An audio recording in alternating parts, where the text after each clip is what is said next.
2009 წლის აპრილის 25 დღეს, როდესაც თბილისის სასწრაფო დახმარების ბრიგადა ერთ-ერთ ელიტურ უბანში შევიდა, ექიმებმა იპოვეს რაღაც, რაც არ უნდა არსებულიყო. 52 წლის დიპლომატის ლევან მიქელაძის სახლში მის სამუშაო მაგიდაზე იდო დოკუმენტების დასტა, წერილები, ჩანაწერები, ფოტოები, რომლებიც 2 წლის განმავლობაში აგროვებდა მტკიცებულებებს იმის შესახებ, თუ რა ხდებოდა ქვეყანაში 2007 წლის ნოემბრის შემდეგ. მაგრამ ამ დოკუმენტებს შორის ერთი საკაღალდე ცარიელი იყო. მასში უნდა ყოფილიყო ის მასალები, რომლებზეც ლევანი საუბრობდა თავის უახლოეს მეგობრებთან ბოლო კვირების განმავლობაში, ჩანაწერები, რომლებიც ხსნიდა, რატომ გადაწყვიტა მან ერთ-ერთმა ყველაზე პატივსაცემი დიპლომატმა საქართველოს ისტორიაში, რომ საჯაროდ დაუპირისპირდეს პრეზიდენტს. ვინ წაიღო ეს დოკუმენტები? რატომ გაქრნენ ისინი სწორედ იმ დღეს, როდესაც ლევანი უნდა გამოსულიყო ახალი განცხადებით? და რაზე მეტყველებდა ეს ცარიელი საკაღალდე, იყო ეს უბრალოდ ამთხოვა, თუ ვიღაც ცდილობდა, რომ წაეშალა ის ნაწილი ისტორიისა, რომელიც არასოდეს უნდა გახდომოდა საჯარო. ლევან მიქელაძე არ იყო ჩვეულებრივი დიპლომატი. ის იყო ადამიანი, რომელიც იცნობდა ძალაუფლების ყველა საიდუმლო დერეფანს, ყველა ფარულ შეთანხმებას, ყველა იმ სიტყვას, რომელიც არასოდეს ითქმოდა მიკროფონის წინ. 1992 წელს ის გახდა სახელმწიფოს მეთაურის მრჩეველი, პოზიცია, რომელიც მას აძლევდა წვდომას ყველაზე კონფიდენციალურ ინფორმაციაზე. 1995 წელს მან დაიწყო მუშაობა საქართველოს საელჩოში ამერიკის შეერთებულ შტატებში, კანადასა და მექსიკაში, 3 ქვეყანა, 3 განსხვავებული პოლიტიკური სისტემა, 3 განსხვავებული გზა ძალაუფლების გამოყენებისა. 1996 წელს ის გახდა საქართველოს ელჩი ავსტრიაში, ქვეყანაში, სადაც დიპლომატია არ იყო უბრალოდ სამუშაო, ის იყო ხელოვნება. 5 წლის განმავლობაში ლევანი აშენებდა ხიდებს, ქმნიდა კავშირებს, იცავდა საქართველოს ინტერესებს ევროპის გულში. მაგრამ ყველაზე მნიშვნელოვანი არ იყო ის, რასაც ის აკეთებდა ოფიციალურად, მნიშვნელოვანი იყო ის, რასაც ის ხედავდა კულისებს მიღმა. დიპლომატიური კორპუსი არის განსაკუთრებული სამყარო. აქ ყველა იცის ყველაფერს, მაგრამ არავინ არაფერს ამბობს ხმამაღლა. აქ ერთი შეხედვა, ერთი ჟესტი, ერთი დაუსრულებელი წინადადება შეიძლება ნიშნავდეს მეც, ვიდრე მთელი ოფიციალური განცხადება. ლევანი იცოდა ეს თამაში. ის იცოდა, როგორ წაიკითხა ის, რაც არ იყო დაწერილი, როგორ გაეგო ის, რაც არ იყო ნათქვამი. და სწორედ ამიტომ, როდესაც 2007 წლის ნოემბერში საქართველოში დაიწყო მოვლენები, რომლებმაც შეცვალა ყველაფერი, ლევანმა იცოდა, რომ მას არჩევანი ჰქონდა. ის შეეძლო დაეჩუმებინა, როგორც ესაკეთებდნენ ბევრი სხვა დიპლომატი. ის შეეძლო გაეგრძელებინა თავისი კარიერა, შეენარჩუნებინა თავისი პოზიცია, დაეცვა თავისი პრივილეგიები. მაგრამ ლევან მიქელაძე არ იყო ადამიანი, რომელიც ირჩევდა სიჩუმეს, როდესაც ხედავდა, რომ რაღაც არ იყო სწორი. და ეს არჩევანი ღირდა მას ყველაფერს.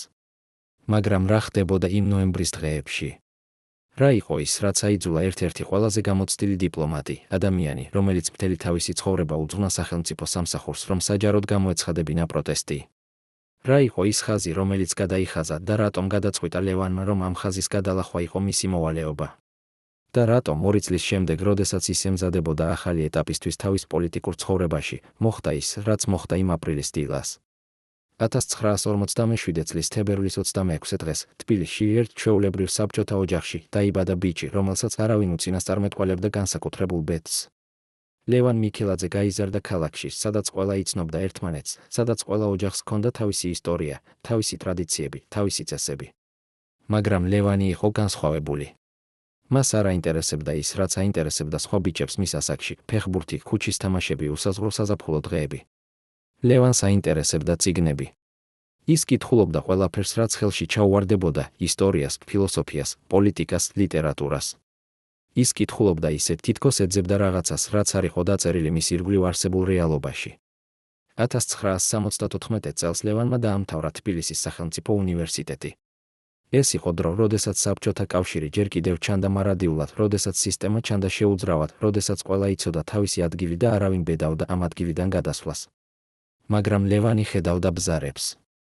ის ხედავდა, როგორ იწყებდა სისტემა ნელ-ნელა დაშლას, როგორ იწყებდა ძველი წესები კითხვის ნიშნის ქვეშ დაყენებას, როგორ იწყებდა ახალი თაობა ახალი კითხვების დასმას. და ლევანი იყო ამ ახალი თაობის ნაწილი, თაობისა, რომელიც არ აპირებდა უბრალოდ მიეღო ის, რაც მათ ეუბნებოდათ, არამედ აპირებდა თავად ეპოვა პასუხები. მაგრამ აქ არის ის, რაც ხშირად დაივიწყება, როდესაც საუბრობენ დიპლომატებზე, პოლიტიკოსებზე, საჯარო ფიგურებზე. ისინი არიან ადამიანები. მათ აქვთ ოჯახები, მეგობრები, სიყვარული, ტკივილი, ოცნებები, შიშები. ლევან მიქელაძე არ იყო უბრალოდ დიპლომატი, ის იყო ძმა, მეგობარი, კოლეგა, მენტორი. ის იყო ადამიანი, რომელიც იცინოდა, რომელიც სტიროდა, რომელიც ეჩვობდა, რომელიც იმედოვნებდა.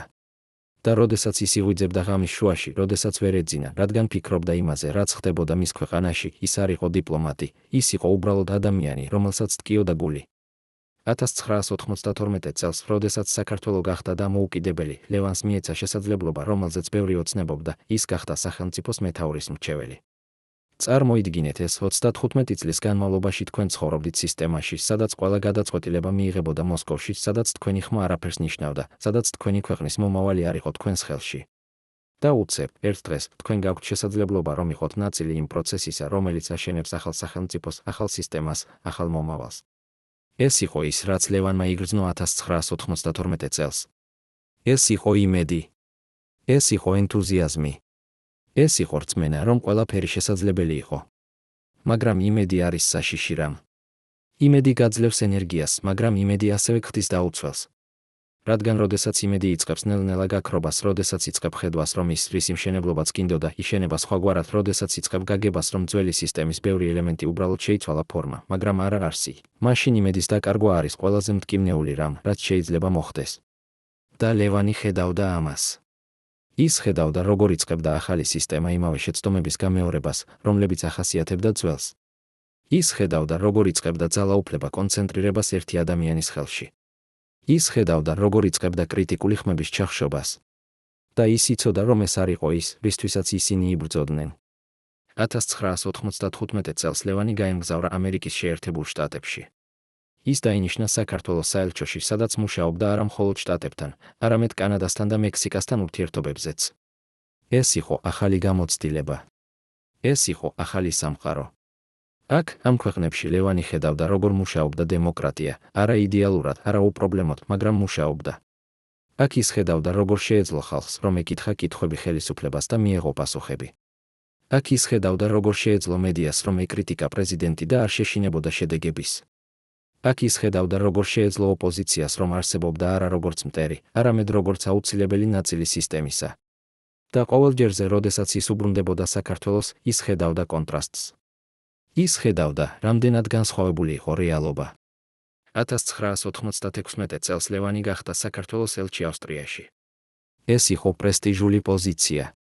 ავსტრია იყო ქვეყანა, სადაც დიპლომატია ჰქონდა მრავალსაუკუნოვანი ტრადიცია, სადაც ყოველი სიტყვა, ყოველი ჟესტი, ყოველი შეხვედრა ჰქონდა მნიშვნელობა. ლევანი მუშაობდა აქ 5 წლის განმავლობაში და ეს იყო წლები, როდესაც ის ნამდვილად ასწავლიდა თავის პროფესიას. ის არ იყო უბრალოდ ელჩი, ის იყო ხიდი ორ კულტურას შორის, ორ სამყაროს შორის. ის იცოდა, როგორ ესაუბრა ევროპელ პოლიტიკოსებს საქართველოს შესახებ ისე, რომ მათ გაეგოთ, რატომ იყო ეს პატარა ქვეყანა მნიშვნელოვანი.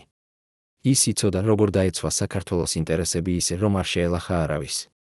ის იცოდა, როგორ ეთამაშა ის რთული თამაში, რომელსაც დიპლომატია ეძახიან. მაგრამ ყველაზე მნიშვნელოვანი არ იყო ის, რასაც ლევანი აკეთებდა ოფიციალურად. ყველაზე მნიშვნელოვანი იყო ის, რასაც ის სწავლობდა. ის სწავლობდა, რომ დემოკრატია არ არის მხოლოდ არჩევნები. დემოკრატია არის ინსტიტუტები, რომლებიც მუშაობენ. დემოკრატია არის მედია, რომელიც თავისუფალია. დემოკრატია არის სასამართლო, რომელიც დამოუკიდებელია. დემოკრატია არის პოლიცია, რომელიც ემსახურება ხალხს, არა ხელისუფლებას. და ყოველჯერზე, როდესაც ლევანი უბრუნდებოდა თბილისს, ის ხედავდა, რამდენად შორს იყო საქართველო ამ იდეალისგან. ის ხედავდა, როგორ იწყებდა ხელისუფლება ნელ-ნელა კონტროლის დამყარებას ყველა სფეროზე. ის ხედავდა, როგორ იწყებდა მედია თვითცენზურას. ის ხედავდა, როგორ იწყებდა სასამართლო გადაწყვეტილებების მიღებას, რომლებიც აშკარად იყო პოლიტიკურად მოტივირებული. და ის იცოდა, რომ ეს არ იყო ის გზა, რომელზეც საქართველო უნდა წასულიყო. რატომ ლევანი არ ამბობდა ამას ხმამაღლა იმ წლებში? რატომ ის აგრძელებდა თავის სამუშაოს, თავის როლს სისტემაში, რომელიც მას სულ უფრო და უფრო ნაკლებად მოსწონდა? ეს არის კითხვა, რომელსაც ბევრი სვამდა მოგვიანებით, როდესაც ლევანმა საბოლოოდ გადაწყვიტა, რომ გამოეცხადებინა თავისი პოზიცია. მაგრამ პასუხი არის რთული. ლევანი არ იყო რადიკალი. ის არ იყო ადამიანი, რომელიც სწამდა რევოლუციებში, რომელიც სწამდა, რომ ყველაფერი უნდა დანგრეულიყო, რათა რაღაც ახალი აშენებულიყო. ლევანი სწამდა ევოლუციაში. ის სწამდა, რომ სისტემა შეიძლებოდა შეცვლილიყო შიგნიდან, რომ შეიძლებოდა გაუმჯობესებულიყო, რომ შეიძლებოდა რეფორმირებულიყო. ის სწამდა, რომ მისი როლი იყო არა დანგრევა, არამედ შენება. მაგრამ მოვიდა დრო, როდესაც ლევანმა გააცნობიერა, რომ ზოგჯერ, რათა რაღაც ახალი აშენო, ჯერ უნდა გააცხადო, რომ ძველი აღარ მუშაობს. 2007 წლის ნოემბერი იყო თვე, რომელმაც შეცვალა ყველაფერი. თბილისის ქუჩებში ათასობით ადამიანი გამოვიდა, რათა გამოეხატა პროტესტი იმის წინააღმდეგ, რასაც ისინი თვლიდნენ ავტორიტარიზმად, კორუფციად, ძალაუფლების ბოროტად გამოყენებად. ეს იყო მშვიდობიანი აქციები. ადამიანები დგანან, ისინი მღეროდნენ, ისინი საუბრობდნენ, ისინი ითხოვდნენ ცვლილებებს. მაგრამ ნოემბრის 7 დღეს მოხდა რაღაც, რაც არავინ ელოდა. სპეცრაზმა, რომელიც იყო აღჭურვილი სრული საბრძოლო ამუნიციით, შეიჭრა მშვიდობიან მომიტინგეებში. ის, რაც მოხდა შემდეგ, იყო სცენები, რომლებიც ჩაიწერა ვიდეოზე, გადაიღეს ფოტოებზე, აღიწერა მოწმეების მიერ სცენები, რომლებიც აჩვენებდა, თუ როგორ გამოიყენა ხელისუფლებამ ძალა საკუთარი მოქალაქეების წინააღმდეგ. ლევან მიქელაძე იყო იმ დროს საქართველოს ელჩი შვეიცარიასა და ამერიკის შეერთებულ შტატებში. ის იყო ათასობით კილომეტრის მოშორებით თბილისიდან, მაგრამ ის ხედავდა ყველაფერს. ის ხედავდა ვიდეოებს, რომლებიც ვრცელდებოდა ინტერნეტში. ის კითხულობდა რეპორტაჟებს, რომლებიც აღწერდნენ, თუ რა ხდებოდა ქუჩებში. ის ისმენდა მოწმეთა ჩვენებებს, რომლებიც საუბრობდნენ იმაზე, თუ როგორ დაარტყეს მათ, როგორ გამოიყენეს წყლის ჭავლები, როგორ გამოიყენეს ცხელმსადენი გაზი, როგორ დააკავეს ასობით ადამიანი. და ლევანმა იცოდა, რომ ეს იყო ის წერტილი, როდესაც ის აღარ შეეძლო დუმილი. ეს იყო ის წერტილი, როდესაც ის უნდა გადაეწყვიტა, რა იყო უფრო მნიშვნელოვანი, მისი კარიერა თუ მისი სინდისი. წარმოიდგინეთ ეს გადაწყვეტილება. თქვენ ხართ ერთ-ერთი ყველაზე პატივსაცემი დიპლომატი თქვენს ქვეყანაში. თქვენ გაქვთ პოზიცია, რომელზეც ათასობით ადამიანი ოცნებობს. თქვენ გაქვთ ხელფასი, რომელიც უზრუნველყოფს თქვენს ოჯახს. თქვენ გაქვთ პატივი, რომელიც მოგიტანეს წლების შრომამ. და ახლა თქვენ უნდა გადაწყვიტოთ, დატოვოთ ეს ყველაფერი, რათა გააკეთოთ ის, რაც თქვენი აზრით არის სწორი. ეს არ არის მარტივი გადაწყვეტილება.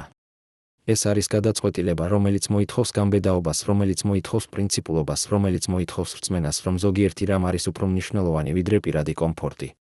ნოემბერში 2007 წლის ბოლოს ლევან მიქელაძემ გააკეთა ის, რაც მანამდე არც ერთმა საქართველოს დიპლომატმა არ გაბედა.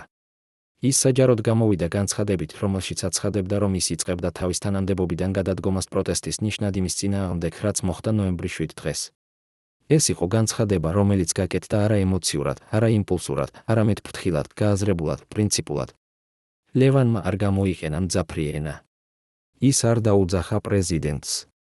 ის არ მოუწოდა რევოლუციას.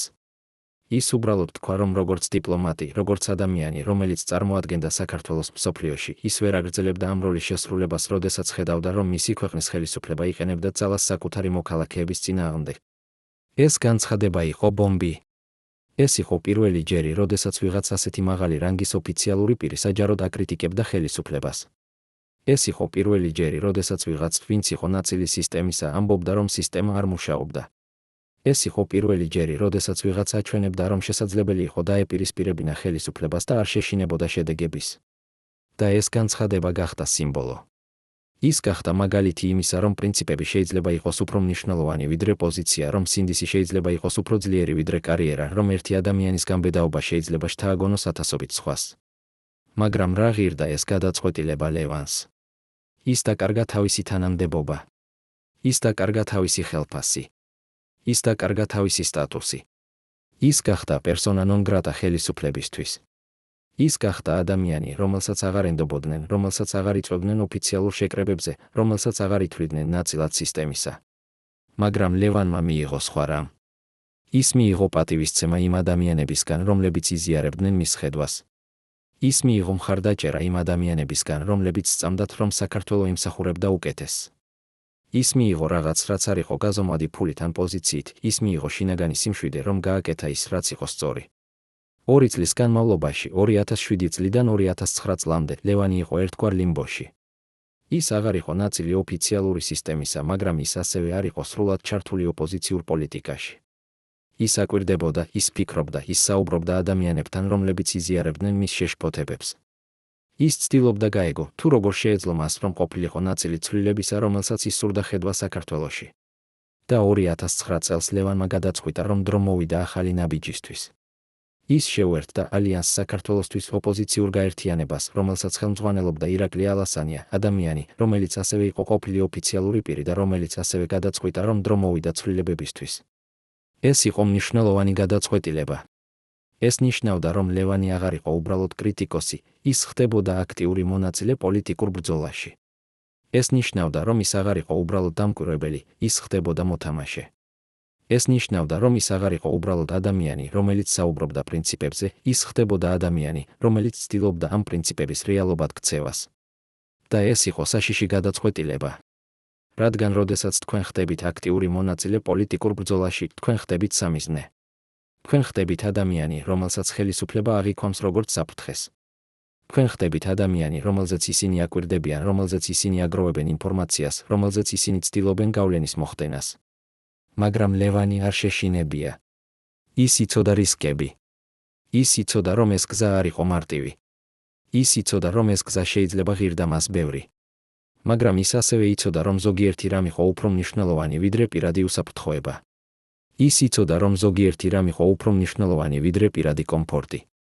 ის იცოდა, რომ ზოგიერთი რამ იყო უფრო მნიშვნელოვანი ვიდრე პირადი ცხოვრება. და ეს რამ იყო მისი ქვეყნის მომავალი. 2009 წლის აპრილის დასაწყისში ლევანი ემზადებოდა ახალი ეტაპისთვის თავის პოლიტიკურ კარიერაში. ის გეგმავდა საჯარო გამოსვლებს, ის ემზადებოდა შეხვედრებისთვის, ის აგროვებდა მხარდამჭერებს. ის იყო ენერგიით სავსე, იმედით სავსე, რწმენით სავსე, რომ ცვლილება იყო შესაძლებელი. მაგრამ 2009 წლის აპრილის 25 დღეს რაღაც მოხდა. ის დღე, რომელიც უნდა ყოფილიყო ჩვეულებრივი დღე, გახდა დღე, რომელმაც შეცვალა ყველაფერი. ის დღე, რომელიც უნდა ყოფილიყო დასაწყისი ახალი ეტაპისა, გახდა დასასრული. რა მოხდა იმ დღეს? ოფიციალური ვერსია ამბობს ერთს. მოწმეები ამბობენ სხვას. ოჯახი ეჭვობს მესამეში. და ჭეშმარიტება, როგორც ყოველთვის, არის სადღაც შუაში, ან შორს ყველა ამ ვერსიისგან.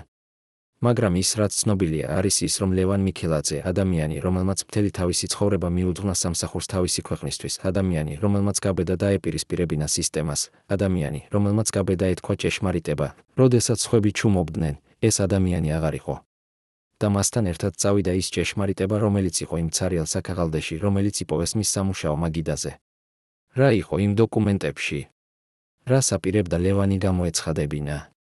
ვინ იყო დაინტერესებული, რომ ეს ინფორმაცია არასოდეს გამხდარიყო საჯარო? ეს არის კითხვები, რომლებზეც პასუხები დღემდე არ არის. ეს არის კითხვები, რომლებიც რჩება ღია, რომლებიც რჩება უპასუხოდ, რომლებიც რჩება როგორც ჩრდილი ისტორიაზე, რომელიც არასოდეს არ ითქმება სრულად. მაგრამ ის, რაც ცნობილია, არის ის, რომ ლევან მიქელაძე იყო ადამიანი, რომელმაც გაბედა. და ზოგჯერ, გამბედაობა ღირს ყველაფერზე მეტი. მთელი ჩემი ცხოვრება ვიცოდი, რომ ერთ დღეს მომიწევდა არჩევანი, ან ისინი, ან ჩვენ, ამბობს ყოფილი უშიშროების ოფიცერი, რომლის სახელის გამჟღავნება დღესაც საშიშია მისი ოჯახისთვის. ის ადამიანი, რომელიც 50 წლის განმავლობაში ინახავდა საიდუმლოებებს, რომლებმაც შეიძლება შეცვალონ ყველაფერი, რასაც ვიცით ლევან მიქელაძის ბოლო დღეების შესახებ, დღეს პირველად ლაპარაკობს კამერის წინ. მისი ხელები კვლავ კანკალებს, როდესაც იგონებს იმ საღამოს 2009 წლის აპრილის 24 დღეს, როდესაც მიიღო ზარი, რომელიც არასოდეს უნდა მიეღო. მითხრეს, რომ ვიღაც აგროვებს მასალებს. ვიღაც, ვინც იცის ძალიან ბევრი. ვიღაც, ვისაც აქვს წვდომა ძველ არქივებზე, ძველ ჩანაწერებზე, ძველ ფოტოებზე. და მითხრეს, რომ ეს ადამიანი არის ლევან მიქელაძე. რას იცოდა ეს ოფიცერი, რასაც ჩვენ არ ვიცით? რატომ ის ამბობს, რომ ლევანის მასალები იყო უფრო საშიში ვიდრე ნებისმიერი იარაღი? და რატომ 25 წლის შემდეგ ის კვლავ ეშინია ამ ისტორიის მოყოლის? 2007 წლის ნოემბრის შემდეგ, როდესაც ლევანმა დატოვა თავისი თანამდებობა, ის არ გაქრა უბრალოდ პოლიტიკური სცენიდან, ის გადავიდა სხვა ტიპის მუშაობაზე, რომელიც იყო ბევრად უფრო საშიში ვიდრე ნებისმიერი დიპლომატიური მისია. ის დაიწყო დოკუმენტების შეგროვება. არა უბრალოდ დოკუმენტების, მტკიცებულებების. ის ხვდებოდა ადამიანებს, რომლებიც მუშაობდნენ სისტემაში, რომლებიც იცნობდნენ საიდუმლოებებს, რომლებიც ინახავდნენ ჩანაწერებს. ის ისმენდა მათ ისტორიებს, ის იწერდა მათ მოგონებებს, ის აგროვებდა მათ მტკიცებულებებს. და ნელ-ნელა, თვეების განმავლობაში, ლევანი აშენებდა რაღაცას, რაც შეიძლება ეწოდა არქივი. არქივი იმისა, რაც ნამდვილად ხდებოდა საქართველოში იმ წლებში, როდესაც ოფიციალური ვერსია ამბობდა ერთს, ხოლო რეალობა იყო სრულიად განსხვავებული. წარმოიდგინეთ ეს პროცესი. თქვენ ხართ ყოფილი დიპლომატი, ადამიანი, რომელსაც აღარ აქვს ოფიციალური სტატუსი, აღარ აქვს დაცვა, აღარ აქვს იმუნიტეტი. თქვენ ხვდებით ადამიანებს ფარულად ხამის საათებში, ადგილებში, სადაც არავინ გნახავთ.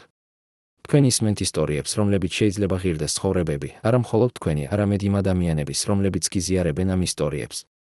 თქვენ იწერთ ყველაფერს, თქვენ აფიქსირებთ ყველა დეტალს, თქვენ ინახავთ ყველა მტკიცებულებას.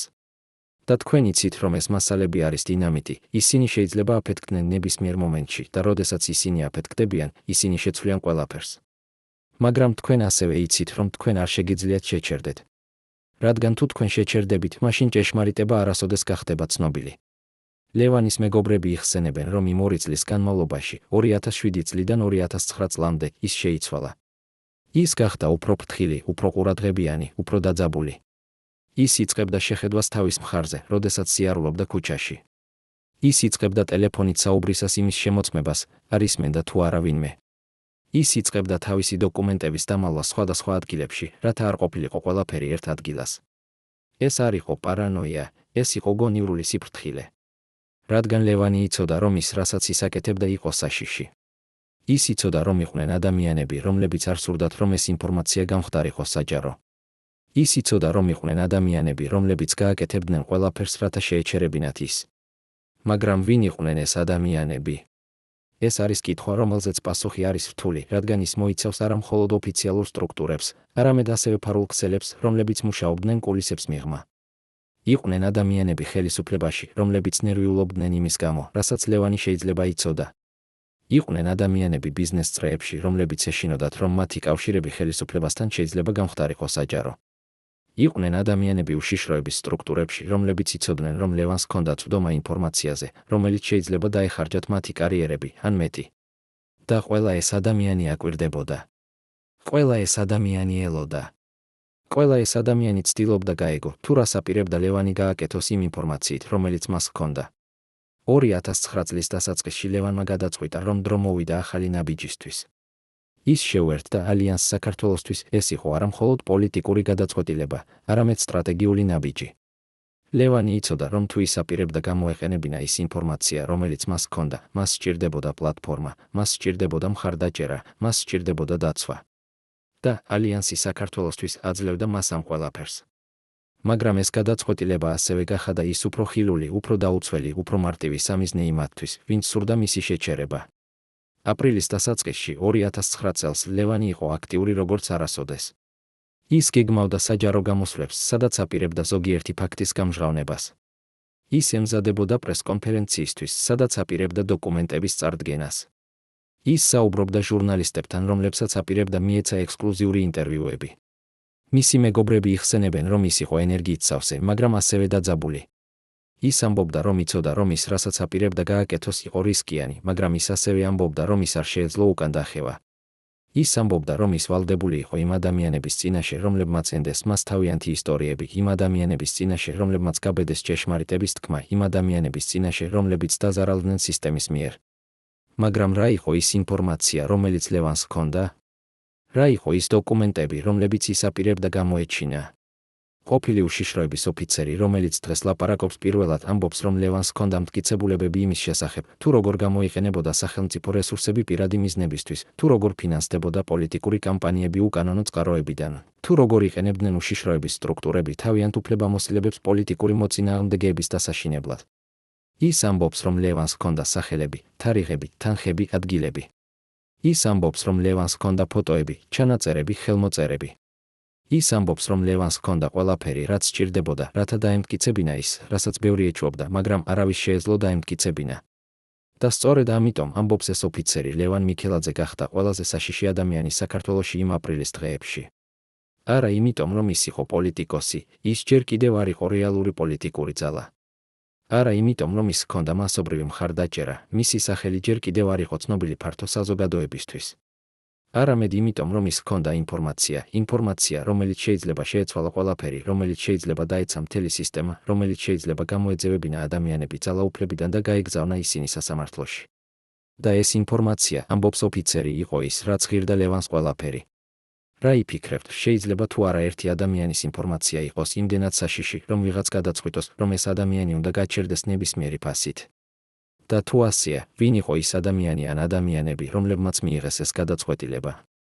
წარმოიდგინეთ, რომ თქვენ ხართ ექიმი, რომელიც მუშაობს ერთ-ერთ ყველაზე პრესტიჟულ კლინიკაში თბილისში. თქვენ ხედავთ ყოველდღე ათობით პაციენტს, ზოგი მოდის რუტინული შემოწმებისთვის, ზოგი მოდის სერიოზული პრობლემებით, ზოგი მოდის უბრალოდ იმიტომ, რომ ეშინია რაღაცის. მაგრამ 2009 წლის მარტში თქვენთან მოდის პაციენტი, რომელიც განსხვავებულია. ის არის ადამიანი, რომელიც ჩანს ჯანმრთელად, რომელიც ჩანს ენერგიულად, რომელიც ჩანს სავსე ცხოვრებით. მაგრამ ის ამბობს, რომ რაღაც არ არის წესრიგში. ის ამბობს, რომ გრძნობს დაღლილობას, რომელიც არ გადის. ის ამბობს, რომ აქვს თავის ტკივილები, რომლებიც იწყება უცებ და უხდება ისევე უცებ. ის ამბობს, რომ აქვს პრობლემები ძილთან, რომ ღვიძებს ღამის შუაში და ვერ ეძინება კვლავ. თქვენ აკეთებთ ანალიზებს. თქვენ აკეთებთ გამოკვლევებს. და ყველაფერი ჩანს ნორმალურად. მაგრამ პაციენტი აგრძელებს საჩივრებს. და თქვენ იწყებთ ეჭვს, არის თუ არა ეს მხოლოდ სტრესი, თუ არის რაღაც სხვა.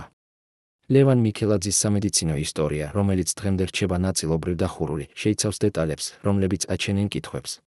ყოფილი კოლეგები იხსენებენ, რომ ლევანი არასოდეს არ საჩივრობდა ჯანმრთელობაზე, ის იყო ადამიანი, რომელიც ყოველთვის ჩანდა კარგ ფორმაში, რომელიც არასოდეს არ იკითხებდა დახმარებას, რომელიც არასოდეს არ აჩვენებდა სისუსტეს. მაგრამ 2009 წლის დასაწყისში რაღაც შეიცვალა. მეგობრები იწყებენ შენიშვნას, რომ ლევანი ხდება უფრო ფერმკრთალი, უფრო დაღლილი, უფრო დაძაბული. ისინი ეკითხებიან მას, კარგად ხომ არის და ის პასუხობს, რომ ყველაფერი რიგზეა, რომ უბრალოდ ბევრი სამუშაო აქვს, რომ უბრალოდ ცოტა დაღლილია. მაგრამ მისი თვალები ამბობენ სხვას. მისი თვალები ამბობენ, რომ რაღაც მას აწუხებს, რაღაც, რასაც ის არ ამბობს ხმამაღლა. არსებობს თეორია, რომელიც არასოდეს არ დამტკიცებულა, მაგრამ რომელიც არასოდეს არ უარყოფილა. თეორია, რომ ლევანის ჯანმრთელობის პრობლემები არ იყო ბუნებრივი. ეს თეორია ამბობს, რომ ვიღაც ცდილობდა მის შეშინებას, ვიღაც ცდილობდა მისი გაფრთხილებას, ვიღაც ცდილობდა მისთვის გაგებინებას, რომ ის იყო დაკვირვების ქვეშ. როგორ? არსებობს მეთოდები, რომლებიც ცნობილია უშიშროების სამსახურებში მთელ მსოფლიოში, მეთოდები, რომლებიც იწვევენ სიმპტომებს, რომლებიც ჩანან როგორც ბუნებრივი დაავადებები, მაგრამ რომლებიც რეალურად არის გამოწვეული გარეზე მოქმედებით. ეს შეიძლება იყოს ნივთიერებები, რომლებიც ემატება საკვებს ან სასმელს. ეს შეიძლება იყოს ქიმიური აგენტები, რომლებიც გამოიყენება მცირე დოზებით, რომლებიც არ კლავენ, მაგრამ ასუსტებენ. ეს შეიძლება იყოს ფსიქოლოგიური ზეწოლა, რომელიც იწვევს სტრესს, რომელიც იწვევს შფოთვას, რომელიც იწვევს ფიზიკურ სიმპტომებს. არის თუ არა ეს თეორია სიმართლე? არავინ იცის დარწმუნებით. მაგრამ ის, რაც ცნობილია, არის ის, რომ ლევანის ოჯახი და მეგობრები ყოველთვის ეჩვობდნენ, რომ რაღაც არ იყო სწორი. ისინი ამბობდნენ, რომ ლევანი იყო ძალიან ჯანმრთელი ადამიანი, რომ მას არასოდეს ჰქონია სერიოზული ჯანმრთელობის პრობლემები, რომ მისი უცებ გაუარესება არ იყო ლოგიკური. ისინი ამბობდნენ, რომ ლევანი თავად საუბრობდა იმაზე, რომ გრძნობდა, რომ ვიღაც აკვირდებოდა მას, რომ ვიღაც მიჰყვებოდა მას, რომ ვიღაც ცდილობდა მისი შეშინებას. მაგრამ ლევანი არასოდეს არ ამბობდა ამას საჯაროდ. ის არასოდეს არ აკეთებდა ოფიციალურ განცხადებებს. ის არასოდეს არ მიმართავდა პოლიციას. რატომ? შესაძლოა იმიტომ, რომ ის იცოდა, რომ ეს არ დაეხმარებოდა. შესაძლოა იმიტომ, რომ ის იცოდა, რომ სისტემა, რომელსაც ის ებრძოდა, იყო ძალიან ძლიერი, ძალიან კარგად ორგანიზებული, ძალიან კარგად დაცული. მაგრამ აქ არის ის, რაც ყველაზე საინტერესოა ამ ისტორიაში. ლევანის სამედიცინო ჩანაწერები, რომლებიც უნდა ყოფილიყო შენახული მის ექიმთან, ნაწილობრივ დაიკარგა. ზოგიერთი დოკუმენტი, რომელიც უნდა ყოფილიყო არქივში, აღარ არის იქ. ზოგიერთი ანალიზის შედეგი, რომელიც უნდა ყოფილიყო ხელმისაწვდომი, აღარ მოიძებნება. ეს შეიძლება იყოს უბრალოდ ბიუროკრატიული შეცდომა. ხომ იცით, როგორ ხდება ზოგჯერ, დოკუმენტები იკარგება, ფაილები იშლება, ჩანაწერები ქრება. მაგრამ ეს ასევე შეიძლება იყოს რაღაც სხვა, მცდელობა, რომ წაიშალოს ის კვალი, რომელიც შეიძლება მიუთითებდეს იმაზე, რომ ლევანის ჯანმრთელობის პრობლემები არ იყო ბუნებრივი. 2009 წლის აპრილის 25 დღეს, როდესაც სასწრაფო დახმარების ბრიგადა მივიდა ლევანის სახლში, ექიმებმა იპოვეს ადამიანი, რომელიც იყო უკვე გარდაცვლილი. ოფიციალური დასკვნა იყო, რომ მიზეზი იყო გულის შეტევა. ეს არის ის, რაც დაიწერა სამედიცინო დოკუმენტებში. ეს არის ის, რაც ეთქვა ოჯახს. ეს არის ის, რაც გახდა ოფიციალური ვერსია. მაგრამ იყო თუ არა ეს სიმართლე? ოჯახი ითხოვდა დამატებით გამოკვლევას. ისინი ითხოვდნენ აუტოპსიას, რომელიც იქნებოდა უფრო დეტალური, რომელიც შეამოწმებდა ყველა შესაძლო მიზეზს, რომელიც უპასუხებდა ყველა კითხვას. მაგრამ ეს მოთხოვნა არ დაკმაყოფილდა. ოფიციალური პასუხი იყო, რომ არ იყო საჭირო, რომ ყველაფერი იყო ნათელი, რომ მიზეზი იყო ბუნებრივი. მაგრამ რამდენად ბუნებრივი შეიძლება იყოს გულის შეტევა 52 წლის ადამიანისთვის, რომელსაც არასოდეს ჰქონია სერიოზული გულის პრობლემები? რამდენად ბუნებრივი შეიძლება იყოს უცებ გარდაცვალება ადამიანისთვის, რომელიც იყო აქტიური, ენერგიული, სავსე გეგმებით მომავლისთვის? რამდენად ბუნებრივი შეიძლება იყოს ეს ყველაფერი, როდესაც ხდება სწორედ იმ დროს, როდესაც ეს ადამიანი აპირებდა გამოეცხადებინა ინფორმაცია, რომელიც შეიძლება შეეცვალა ყველაფერი? ეს არის კითხვები, რომლებზეც პასუხები არასოდეს არ მიღებულა. ეს არის კითხვები, რომლებიც რჩება ღია, რომლებიც რჩება უპასუხოდ, რომლებიც რჩება როგორც ჩრდილი ისტორიაზე, რომელიც არასოდეს არ ითქმება სრულად. არსებობს ერთი დეტალი, რომელიც იშვიათად ახსენებენ, მაგრამ რომელიც არის ძალიან მნიშვნელოვანი. ლევანის სახლში მის სამუშაო მაგიდაზე იპოვეს მედიკამენტების შეფუთვები, მედიკამენტები, რომლებიც ეხებოდა გულის პრობლემებს. მაგრამ ლევანის ოჯახი ამბობს, რომ მათ არასოდეს უთხრეს, რომ ლევანს ჰქონდა გულის პრობლემები. ისინი ამბობენ, რომ ლევანი არასოდეს არ საუბრობდა ასეთ რამეზე. ისინი ამბობენ, რომ ლევანი არასოდეს არ იღებდა ასეთ მედიკამენტებს. მაშინ საიდან მოვიდა ეს მედიკამენტები? ვინ მისცა ისინი ლევანს? და რატომ ლევანი არ უთხრა თავის ოჯახს, რომ ის იღებდა ამ მედიკამენტებს? ეს არის კითხვები, რომლებზეც არავინ არ აძლევს პასუხებს. ეს არის კითხვები, რომლებიც რჩება საიდუმლოდ. რას ფიქრობთ, შეიძლება თუ არა, რომ ლევან მიქელაძის ჯანმრთელობის პრობლემები იყო არა ბუნებრივი, არამედ გამოწვეული? და თუ ასეა, ვინ იყო პასუხისმგებელი ამაზე? არსებობს ადგილი თბილისში, რომელსაც ადგილობრივები უწოდებენ ჩრდილების ბაღს.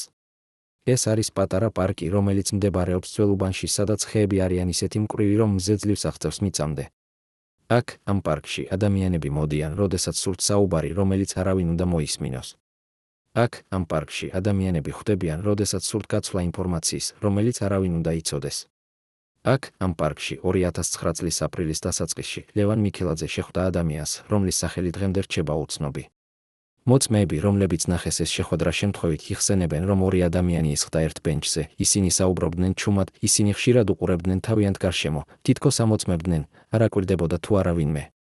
შეხვედრა გაგრძელდა დაახლოებით 20 წუთი. შემდეგ ორივე ადამიანი წამოდგა და წავიდა სხვადასხვა მიმართულებით. ეს იყო ბოლო ჯერი, როდესაც ვინმე ნახა ლევანი საჯაროდ იმ უცნობ ადამიანთან ერთად. ვინ იყო ეს ადამიანი? რა იყო საუბრის თემა? რატომ ისინი შეხვდნენ ამ კონკრეტულ ადგილას, ამ კონკრეტულ დროს?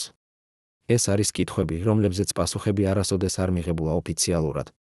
მაგრამ არსებობს თეორიები. ერთი თეორია ამბობს, რომ ეს ადამიანი იყო ყოფილი კოლეგა ლევანისა უშიშროების სტრუქტურებიდან, ადამიანი, რომელიც აპირებდა მისცემოდა ლევანს დამატებითი ინფორმაცია იმ დოკუმენტებისთვის, რომლებსაც ის აგროვებდა. მეორე თეორია ამბობს, რომ ეს ადამიანი იყო ვიღაც, ვინც აფრთხილებდა ლევანს, რომ ის იყო საფრთხეში, რომ ის უნდა შეეჩერებინა ის, რასაც აკეთებდა, რომ ის უნდა დაემალა. მესამე თეორია, ყველაზე საშიში, ამბობს, რომ ეს ადამიანი იყო ვიღაც, ვინც აპირებდა ლევანის მოტყუებას, ვინც აპირებდა მისი გამოყენებას, ვინც აპირებდა მისი ჩაგდებას ხაფანგში. რომელი თეორია არის სწორი? არავინ იცის. მაგრამ ის, რაც ცნობილია, არის ის, რომ ამ შეხვედრის შემდეგ ლევანი გახდა კიდევ უფრო ფრთხილი, კიდევ უფრო დაძაბული, კიდევ უფრო შეშფოთებული. მისი მეგობრები იხსენებენ, რომ ის დაიწყო საუბარი იმაზე, რომ შესაძლოა მას მოუწევდა დროებით დამალვა, რომ შესაძლოა მას მოუწევდა თავისი დოკუმენტების გადატანა უფრო უსაფრთხო ადგილას, რომ შესაძლოა მას მოუწევდა თავისი გეგმების შეცვლა. მაგრამ ლევანი არასოდეს არ ამბობდა რატომ. ის არასოდეს არ ხსნიდა, რა მოხდა იმ შეხვედრაზე. ის არასოდეს არ ასახელებდა იმ ადამიანის სახელს, ვისთანაც შეხვდა. და ახლა, როდესაც ლევანი აღარ არის, ეს საიდუმლო რჩება საიდუმლო. მაგრამ არსებობს ერთი დეტალი, რომელიც შეიძლება იძლეოდეს მინიშნებას. 2009 წლის აპრილის 24 დღეს, ერთი დღით ადრე ვიდრე ლევანის გარდაცვალება, ერთ-ერთმა ლევანის მეგობარმა მიიღო უცნაური ზარი. ზარი იყო ლევანისგან, მაგრამ ლევანი არ საუბრობდა. ის უბრალოდ ამბობდა ერთ წინადადებას, თუ რამე მომხდება, იცოდე, რომ დოკუმენტები არის უსაფრთხო ადგილას. შემდეგ ის გათიშა ტელეფონს. მეგობარი ცდილობდა დაერეკა უკან, მაგრამ ლევანი აღარ პასუხობდა. მეგობარი ფიქრობდა, რომ ეს იყო უბრალოდ ლევანის ჩვეული სიფრთხილე, რომ ის უბრალოდ აფრთხილებდა მას, რომ ის უბრალოდ ცდილობდა დაეცვა თავისი მუშაობა. მაგრამ მეორე დღეს, როდესაც მან გაიგო ლევანის გარდაცვალების შესახებ, მან გაიგო, რომ ეს ზარი იყო არა უბრალოდ გაფრთხილება, ეს იყო ბოლო შეტყობინება. რა იყო ის უსაფრთხო ადგილი, რომელზეც ლევანი საუბრობდა? სად იყო ის დოკუმენტები, რომლებიც ის აგროვებდა 2 წლის განმავლობაში? ლევანის ოჯახმა და მეგობრებმა ცდილეს მათი პოვნა. ისინი ეძებდნენ მის სახლში, მის ოფისში, მის მანქანაში, ყველა ადგილას, სადაც ლევანი შეიძლება შეენახა რაიმე. მაგრამ ისინი ვერაფერი იპოვეს. ის დოკუმენტები, რომლებზეც ლევანი საუბრობდა, რომლებზეც ის მუშაობდა, რომლებზეც ის აპირებდა თავისი საჯარო გამოსვლების დაფუძნებას, ეს დოკუმენტები გაქრა. ისინი არ იყო მის სახლში. ისინი არ იყო მის ოფისში. ისინი არ იყო არსად, სადაც ისინი ეძებდნენ. და ეს ნიშნავს ერთ-ერთ ორ რამეს, ან ლევანმა ნამდვილად დამალა ისინი ისეთ ადგილას, სადაც არავინ ვერ იპოვიდა, ან ვიღაც წაიღო ისინი ლევანის გარდაცვალების შემდეგ, ან შესაძლოა კიდევ უფრო საშიში ვარიანტი ლევანის გარდაცვალებამდე. არსებობს ერთი მოწმე, რომელიც ამბობს, რომ ნახა უცნობი ადამიანები ლევანის სახლის მახლობლად იმ დღეს, როდესაც ლევანი გარდაიცვალა. ეს მოწმე ამბობს, რომ ეს ადამიანები არ იყვნენ მეზობლები, არ იყვნენ ნაცნობი სახეები, არ იყვნენ ადამიანები, რომლებიც ჩვეულებრივ ჩანდნენ იმ უბანში. ეს მოწმე ამბობს, რომ ეს ადამიანები დგანან მანქანაში, რომელიც იყო გაჩერებული ლევანის სახლის მოპირდაპირედ და ისინი აკვირდებოდნენ. როდესაც სასწრაფო დახმარების მანქანა მივიდა, ეს ადამიანები წავიდნენ. მოწმემ ცდილად დაიფიქსირებინა მანქანის ნომერი, მაგრამ მანქანა იყო ძალიან შორს და ის ვერ დაინახა ნომერი მკაფიოდ. მოწმემ მოგვიანებით უთხრა ეს პოლიციას, მაგრამ პოლიციამ უთხრა, რომ ეს არ იყო მნიშვნელოვანი, რომ ეს იყო უბრალოდ დამთხოვა, რომ ეს იყო უბრალოდ ადამიანები, რომლებიც შემთხვევით იყვნენ იმ ადგილას. მაგრამ იყო თუ არა ეს დამთხოვა? იყო თუ არა ეს უბრალოდ შემთხვევითობა? თუ ეს იყო რაღაც სხვა, რაღაც რაც გეგმილი იყო, რაღაც რაც ორგანიზებული იყო, რაღაც რაც შესრულდა იმ დღეს, როდესაც ლევან მიქელაძე გარდაიცვალა. ეს არის კითხვები, რომლებზეც პასუხები არასოდეს არ მიღებულა. ეს არის კითხვები, რომლებიც რჩება ღია, რომლებიც რჩება უპასუხოდ, რომლებიც რჩება როგორც ჩრდილი ისტორიაზე, რომელიც არასოდეს არ ითქმება სრულად. ლევან მიქელაძის დაკრძალვა მოხდა 2009 წლის აპრილის ბოლოს საბურთალოს სასაფლაოზე თბილისში. ასობით ადამიანი მოვიდა, რათა გამოეთხოვებინათ ბოლო პატივისცემა ადამიანისთვის, რომელიც იყო სიმბოლო გამბედაობისა, პრინციპულობისა, სიმართლისთვის ბრძოლისა. მათ შორის იყვნენ ყოფილი კოლეგები, მეგობრები, პოლიტიკური მოღვაწეები, ჟურნალისტები, უბრალო მოქალაქეები, რომლებიც პატივს სცემდნენ ლევანის მეხსიერებას. მაგრამ იყვნენ ასევე ადამიანები, რომლებიც არ მოვიდნენ, ადამიანები, რომლებიც იყვნენ ნაწილი სისტემისა, რომელსაც ლევანი ებრძოდა, ადამიანები, რომლებიც შესაძლოა იცოდნენ მეტი ვიდრე ისინი ამბობდნენ, ადამიანები, რომლებიც შესაძლოა ჰქონდათ პასუხები იმ კითხვებზე, რომლებიც დღემდე რჩება უპასუხოდ. დღეს 15 წლის შემდეგ ლევან მიქელაძის ისტორია რჩება როგორც ერთ-ერთი ყველაზე საიდუმლო და ყველაზე სამწუხარო ისტორია თანამედროვე საქართველოს პოლიტიკურ ისტორიაში. ეს არის ისტორია ადამიანისა, რომელმაც გაბედა დაეპირისპირებინა სისტემას, რომელმაც გაბედა ეთქვა ჭეშმარიტება, რომელმაც გაბედა იბრძოლა იმისთვის, რისიც სწამდა. მაგრამ ეს ასევე არის ისტორია იმისა, თუ რა ღირს ზოგჯერ ეს გამბედაობა, თუ რა ღირს ზოგჯერ ეს პრინციპულობა, თუ რა ღირს ზოგჯერ ეს ბრძოლა. და ეს არის ისტორია, რომელიც აჩვენებს, რომ ზოგჯერ ჭეშმარიტება რჩება დამალული, ზოგჯერ საიდუმლოებები რჩება გაუმხელი, ზოგჯერ კითხვები რჩება უპასუხოდ. მაგრამ შესაძლოა ერთ დღეს ვიღაც იპოვის იმ დოკუმენტებს, რომლებზეც ლევანი საუბრობდა. შესაძლოა ერთ დღეს ვიღაც გამოვა და ეტყვის ჭეშმარიტებას იმის შესახებ, რა მოხდა იმ აპრილის დღეს. შესაძლოა ერთ დღეს ის ჩრდილები, რომლებიც ფარავენ ამ ისტორიას, გაიფანტება და ჩვენ ვიცოდეთ სრული სიმართლე. მაგრამ სანამ ეს არ მოხდება, ლევან მიქელაძის ისტორია რჩება როგორც შეხსენება იმისა, რომ ზოგჯერ ყველაზე გამბედავი ადამიანები იხდიან ყველაზე მაღალ ფასს. და ეს არის გაკვეთილი, რომელიც ჩვენ ყველამ უნდა გავიხსენოთ. რას ფიქრობთ, იქნება თუ არა ოდესმე ცნობილი სრული ჭეშმარიტება ლევან მიქელაძის ბედის შესახებ? და თუ იქნება შეცვლის თუ არა ეს ჭეშმარიტება ყველაფერს, რასაც ჩვენ ვიცით საქართველოს თანამედროვე ისტორიის შესახებ? წარმოიდგინეთ, რომ თქვენ ხართ ერთ-ერთი იმ 12 ადამიანიდან, რომლებიც იცოდნენ ყველაფერი ლევან მიქელაძის შესახებ, ყოველი მისი ნაბიჯი, ყოველი მისი შეხვედრა, ყოველი მისი საიდუმლო პროექტი. თქვენ იყავით ნაწილი იმ ჯგუფისა, რომელსაც ევალებოდა დაკვირვება იმ ადამიანებზე, რომლებიც შეიძლება წარმოადგენდნენ საფრთხეს სისტემისთვის. თქვენ იცოდით, სად დადიოდა ლევანი, ვისთან ხვდებოდა, რაზე საუბრობდა, რას წერდა თავის ჩანაწერებში. ახლა წარმოიდგინეთ, რომ 2009 წლის აპრილის 24 დღეს, ღამის 2 საათზე, თქვენ მიიღეთ ზარი თქვენი უფროსისგან, რომელიც გითხრათ მხოლოდ ერთი წინადადება, ოპერაცია დასრულდა, ყველა კვალი უნდა გაქრეს. რას გრძნობდით იმ მომენტში? შიშს, რომ თქვენ იყავით ნაწილი რაღაცისა, რაც გასცდა ყველა საზღვარს? თუ შვებას, რომ საბოლოოდ დასრულდა ის, რაც თვეების განმავლობაში გაგაწუხებდათ? ან იქნებ რაღაც სხვას რაღაცას, რაც დღემდე არ გაძლევთ მშვიდად ძილის საშუალებას? ეს არის ის, რასაც ამბობს ყოფილი უშიშროების ოფიცერი, რომელიც დღეს პირველად ლაპარაკობს იმ ღამის შესახებ. მისი ხმა კვლავ კანკალებს, როდესაც იგონებს დეტალებს, რომლებიც არასოდეს უნდა გამხდარიყო საჯარო.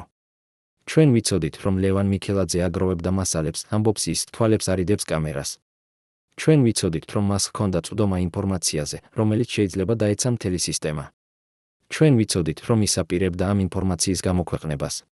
მაგრამ ის, რასაც ჩვენ არ ვიცოდით, იყო ის, თუ რამდენად შორს წავიდოდნენ ჩვენი უფროსები, რათა შეეჩერებინათ ის. ის ჩერდება სუნთქავს ღრმად, შემდეგ აგრძელებს, იმ ღამეს, როდესაც მივიღე ის ზარი, მე გავიგე, რომ რაღაც მოხდა. რაღაც, რაც შეცვლიდა ყველაფერს. Რაღაც, რაც არასოდეს უნდა მომხდარიყო. რა იყო ის რაღაც? ოფიცერი არ ამბობს პირდაპირ, ის არ შეუძლია, ის არ ბედავს, ის ეშინია. მაგრამ ის ამბობს საკმარის რათა გავიგოთ, რომ იმ ღამეს 2009 წლის აპრილის 24 დღეს მოხდა რაღაც, რაც იყო დაგეგმილი, ორგანიზებული, შესრულებული იმ ადამიანების მიერ, რომლებიც იცოდნენ, როგორ მუშაობდა სისტემა, როგორ მუშაობდა ძალაუფლება, როგორ მუშაობდა ის მექანიზმი, რომელიც იცავდა იმათ, ვინც იყო ძალაუფლებაში. არსებობდა ჯგუფი, ამბობს ოფიცერი, ხმა ეშვება ჩურჩულამდე. ჯგუფი, რომელიც არ არსებობდა ოფიციალურად. ჯგუფი, რომლის შესახებ არავინ არ საუბრობდა. ჯგუფი, რომელიც აკეთებდა იმას, რასაც სხვები ვერ გაბედავდნენ.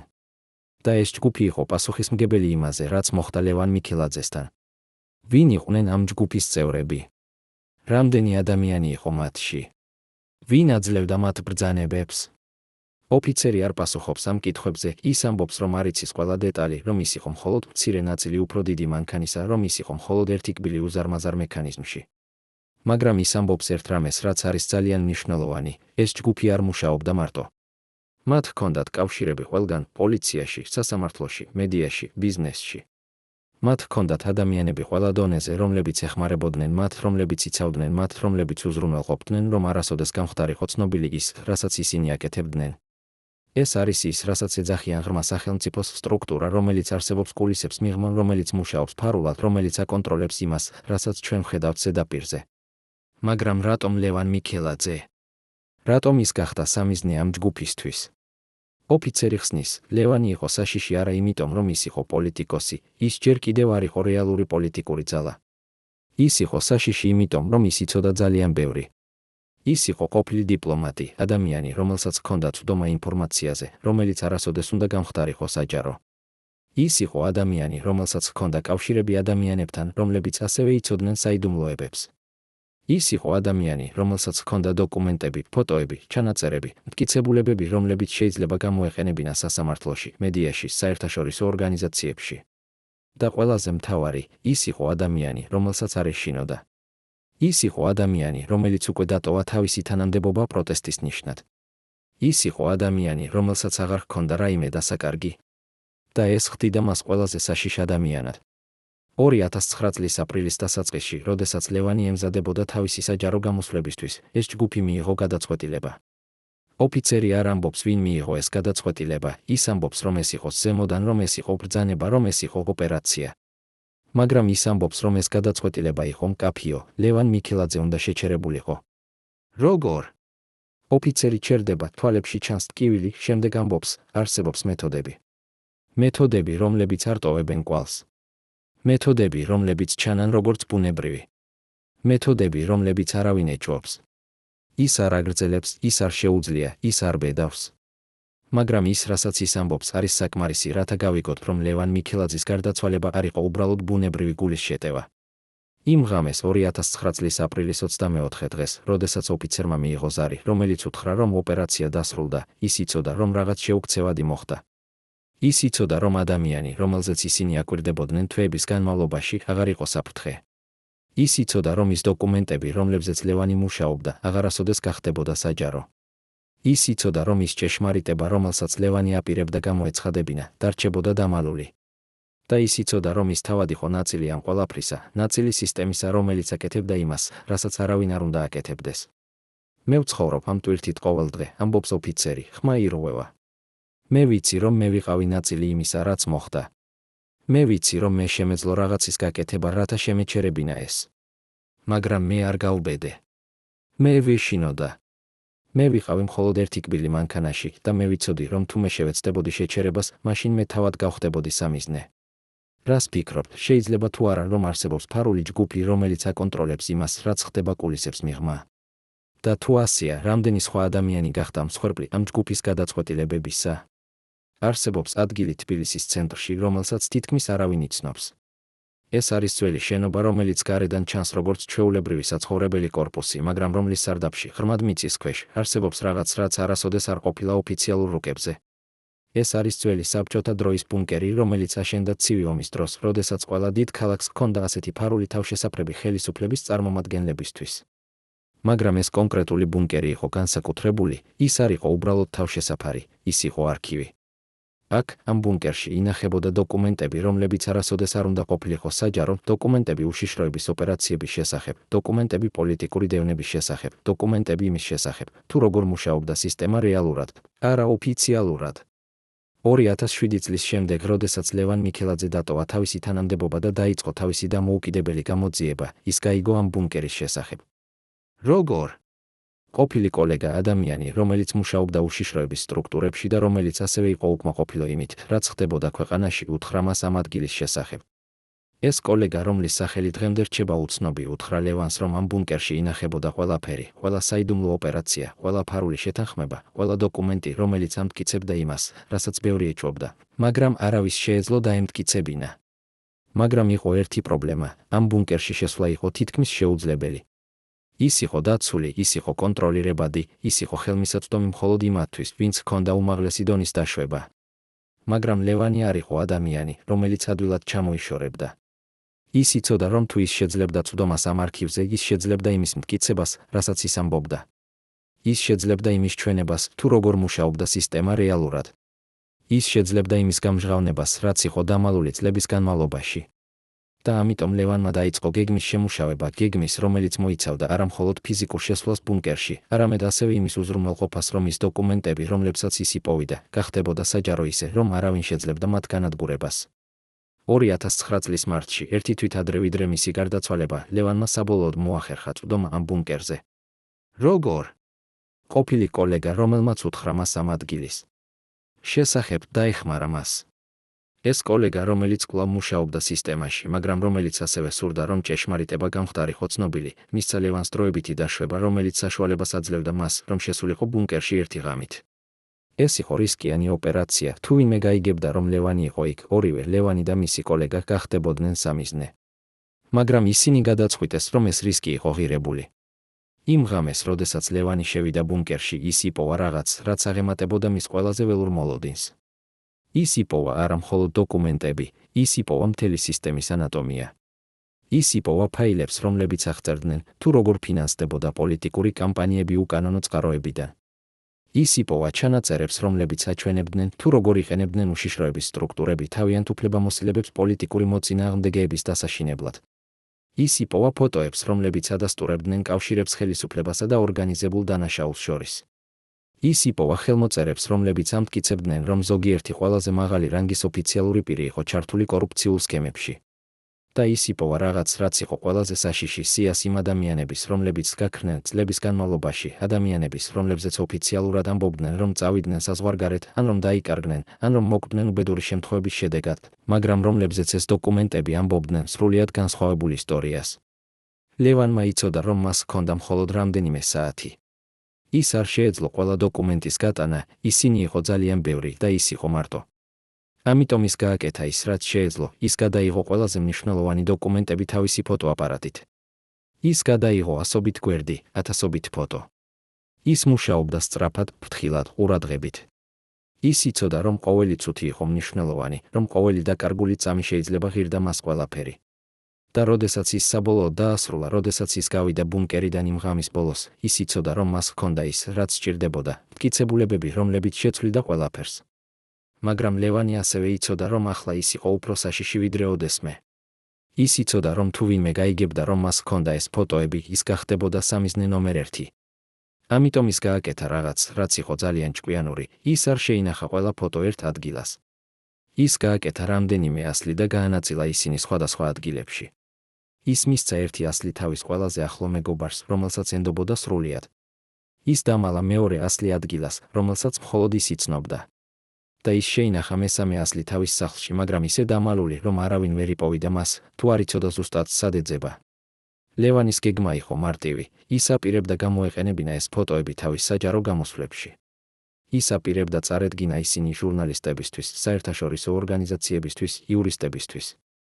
ის აპირებდა გაეკეთებინა ისინი საჯარო ისე, რომ არავინ შეძლებდა მათ უგულებელყოფას, არავინ შეძლებდა მათ განადგურებას, არავინ შეძლებდა იმის თქმას, რომ ისინი არ იყო ნამდვილი. მაგრამ ლევანმა გააკეთა ერთი შეცდომა, ის ესაუბრა ამის შესახებ ძალიან ბევრ ადამიანს.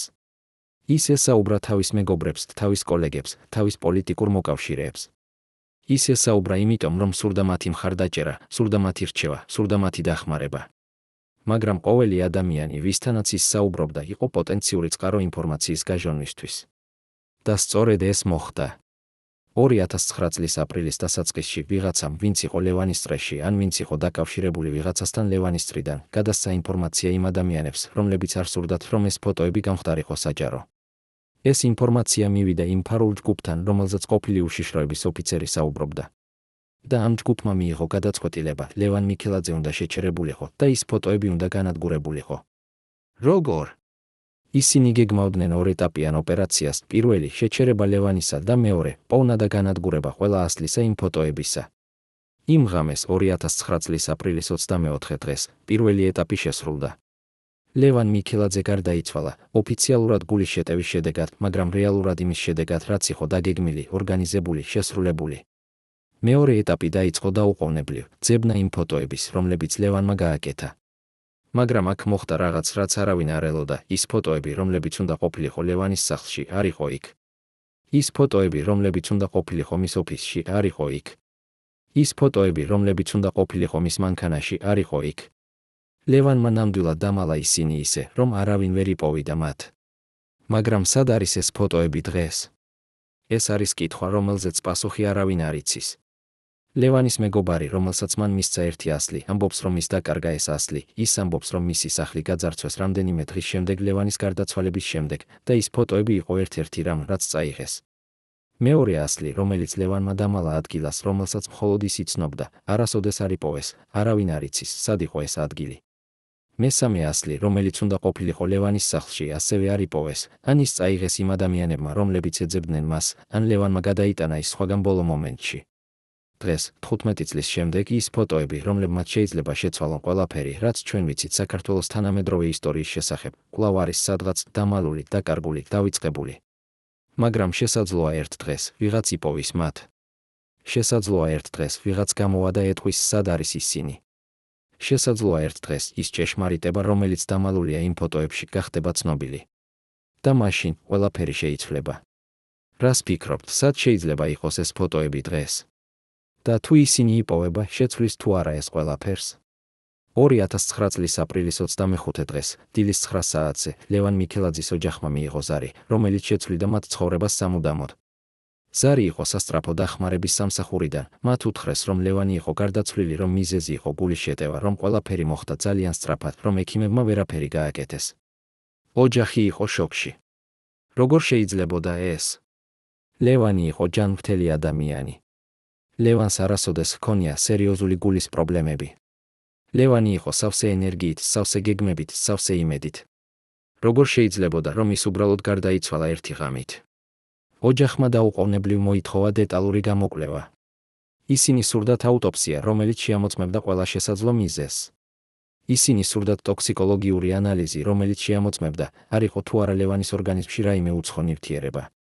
ისინი სურდათ სრული სამედიცინო ისტორია, რომელიც აჩვენებდა, ჰქონდა თუ არა ლევანს რაიმე დაავადება, რომელიც შეიძლება გამოეწვია გულის შეტევა. მაგრამ ყველა ამ მოთხოვნას უპასუხეს უარით. ოფიციალური პასუხი იყო, რომ არ იყო საჭირო დამატებითი გამოკვლევა, რომ მიზეზი იყო ნათელი, რომ ეს იყო ბუნებრივი გარდაცვალება. ოჯახი ცდილობდა დაეჭირა ადვოკატები, რომლებიც დაეხმარებოდნენ მათ ამ საქმეში, მაგრამ ყველა ადვოკატი, ვისთანაც ისინი მიმართეს, უთხრა, რომ ეს იყო უიმედო საქმე, რომ სისტემა არ მისცემდა მათ საშუალებას, რომ გაიგრძელებინათ ეს ბრძოლა. მაგრამ ოჯახი არ ჩამოიშორა. ისინი დაიწყეს საკუთარი გამოძიება. ისინი ესაუბრნენ ლევანის მეგობრებს, კოლეგებს, ყველა ადამიანს, ვინც იცნობდა მას. ისინი ცდილობდნენ გაეგოთ, რა ხდებოდა ლევანის ცხოვრებაში ბოლო თვეების განმავლობაში, რაზე მუშაობდა ის, რას აპირებდა ის. და ნელ-ნელა ისინი დაიწყეს ისეთი ინფორმაციის მიღება, რომელიც აჩვენებდა, რომ ლევანის გარდაცვალება შეიძლება არ ყოფილიყო ბუნებრივი. ისინი გაიგეს იმ ფოტოების შესახებ, რომლებზეც ლევანი მუშაობდა. ისინი გაიგეს იმ ბუნკერის შესახებ, სადაც ლევანი შევიდა. ისინი გაიგეს იმ ფარული ჯგუფის შესახებ, რომელიც აკვირდებოდა ლევანს. და ისინი გაიგეს, რომ ლევანი იყო საფრთხეში, რომ ლევანი იცოდა ამის შესახებ, რომ ლევანი ცდილობდა თავის დაცვას, მაგრამ რომ ის ვერ შეძლო. ოჯახმა ცდილა ამ ინფორმაციის გაზიარება მედიასთან. ისინი მიმართეს რამდენიმე ჟურნალისტს, რომლებიც იყვნენ ცნობილი თავიანთი გამოძიებითი რეპორტაჟებით. მაგრამ ყველა ჟურნალისტი, ვისთანაც ისინი ესაუბრნენ, უთხრა, რომ ეს იყო ძალიან საშიში თემა, რომ ისინი ვერ გაბედავდნენ ამის გამოქვეყნებას, რომ ისინი ეშინოდათ შედეგების. ზოგიერთი ჟურნალისტი თქვა პირდაპირ, რომ მათ ეთქვათ ზემოდან, რომ არ უნდა შეეხოთ ამ თემას, რომ ეს იყო წითელი ხაზი, რომელიც არ უნდა გადალახულიყო. ოჯახი იყო იმედგაცრუებული, გაბრაზებული, უძლური. ისინი ხედავდნენ, რომ სისტემა აკეთებდა ყველაფერს, რათა დაემალა ჭეშმარიტება, რათა დაეცვა ისინი, ვინც იყო პასუხისმგებელი ლევანის გარდაცვალებაზე, რათა უზრუნველყოფილიყო, რომ არავინ არასოდეს გაიგებდა, რა მოხდა რეალურად. მაგრამ ოჯახი არ ჩამოიშორა. ისინი გააგრძელეს თავიანთი ბრძოლა. ისინი მიმართეს საერთაშორისო ორგანიზაციებს, ადამიანის უფლებების ორგანიზაციებს, ჟურნალისტების ორგანიზაციებს, იურისტების ორგანიზაციებს.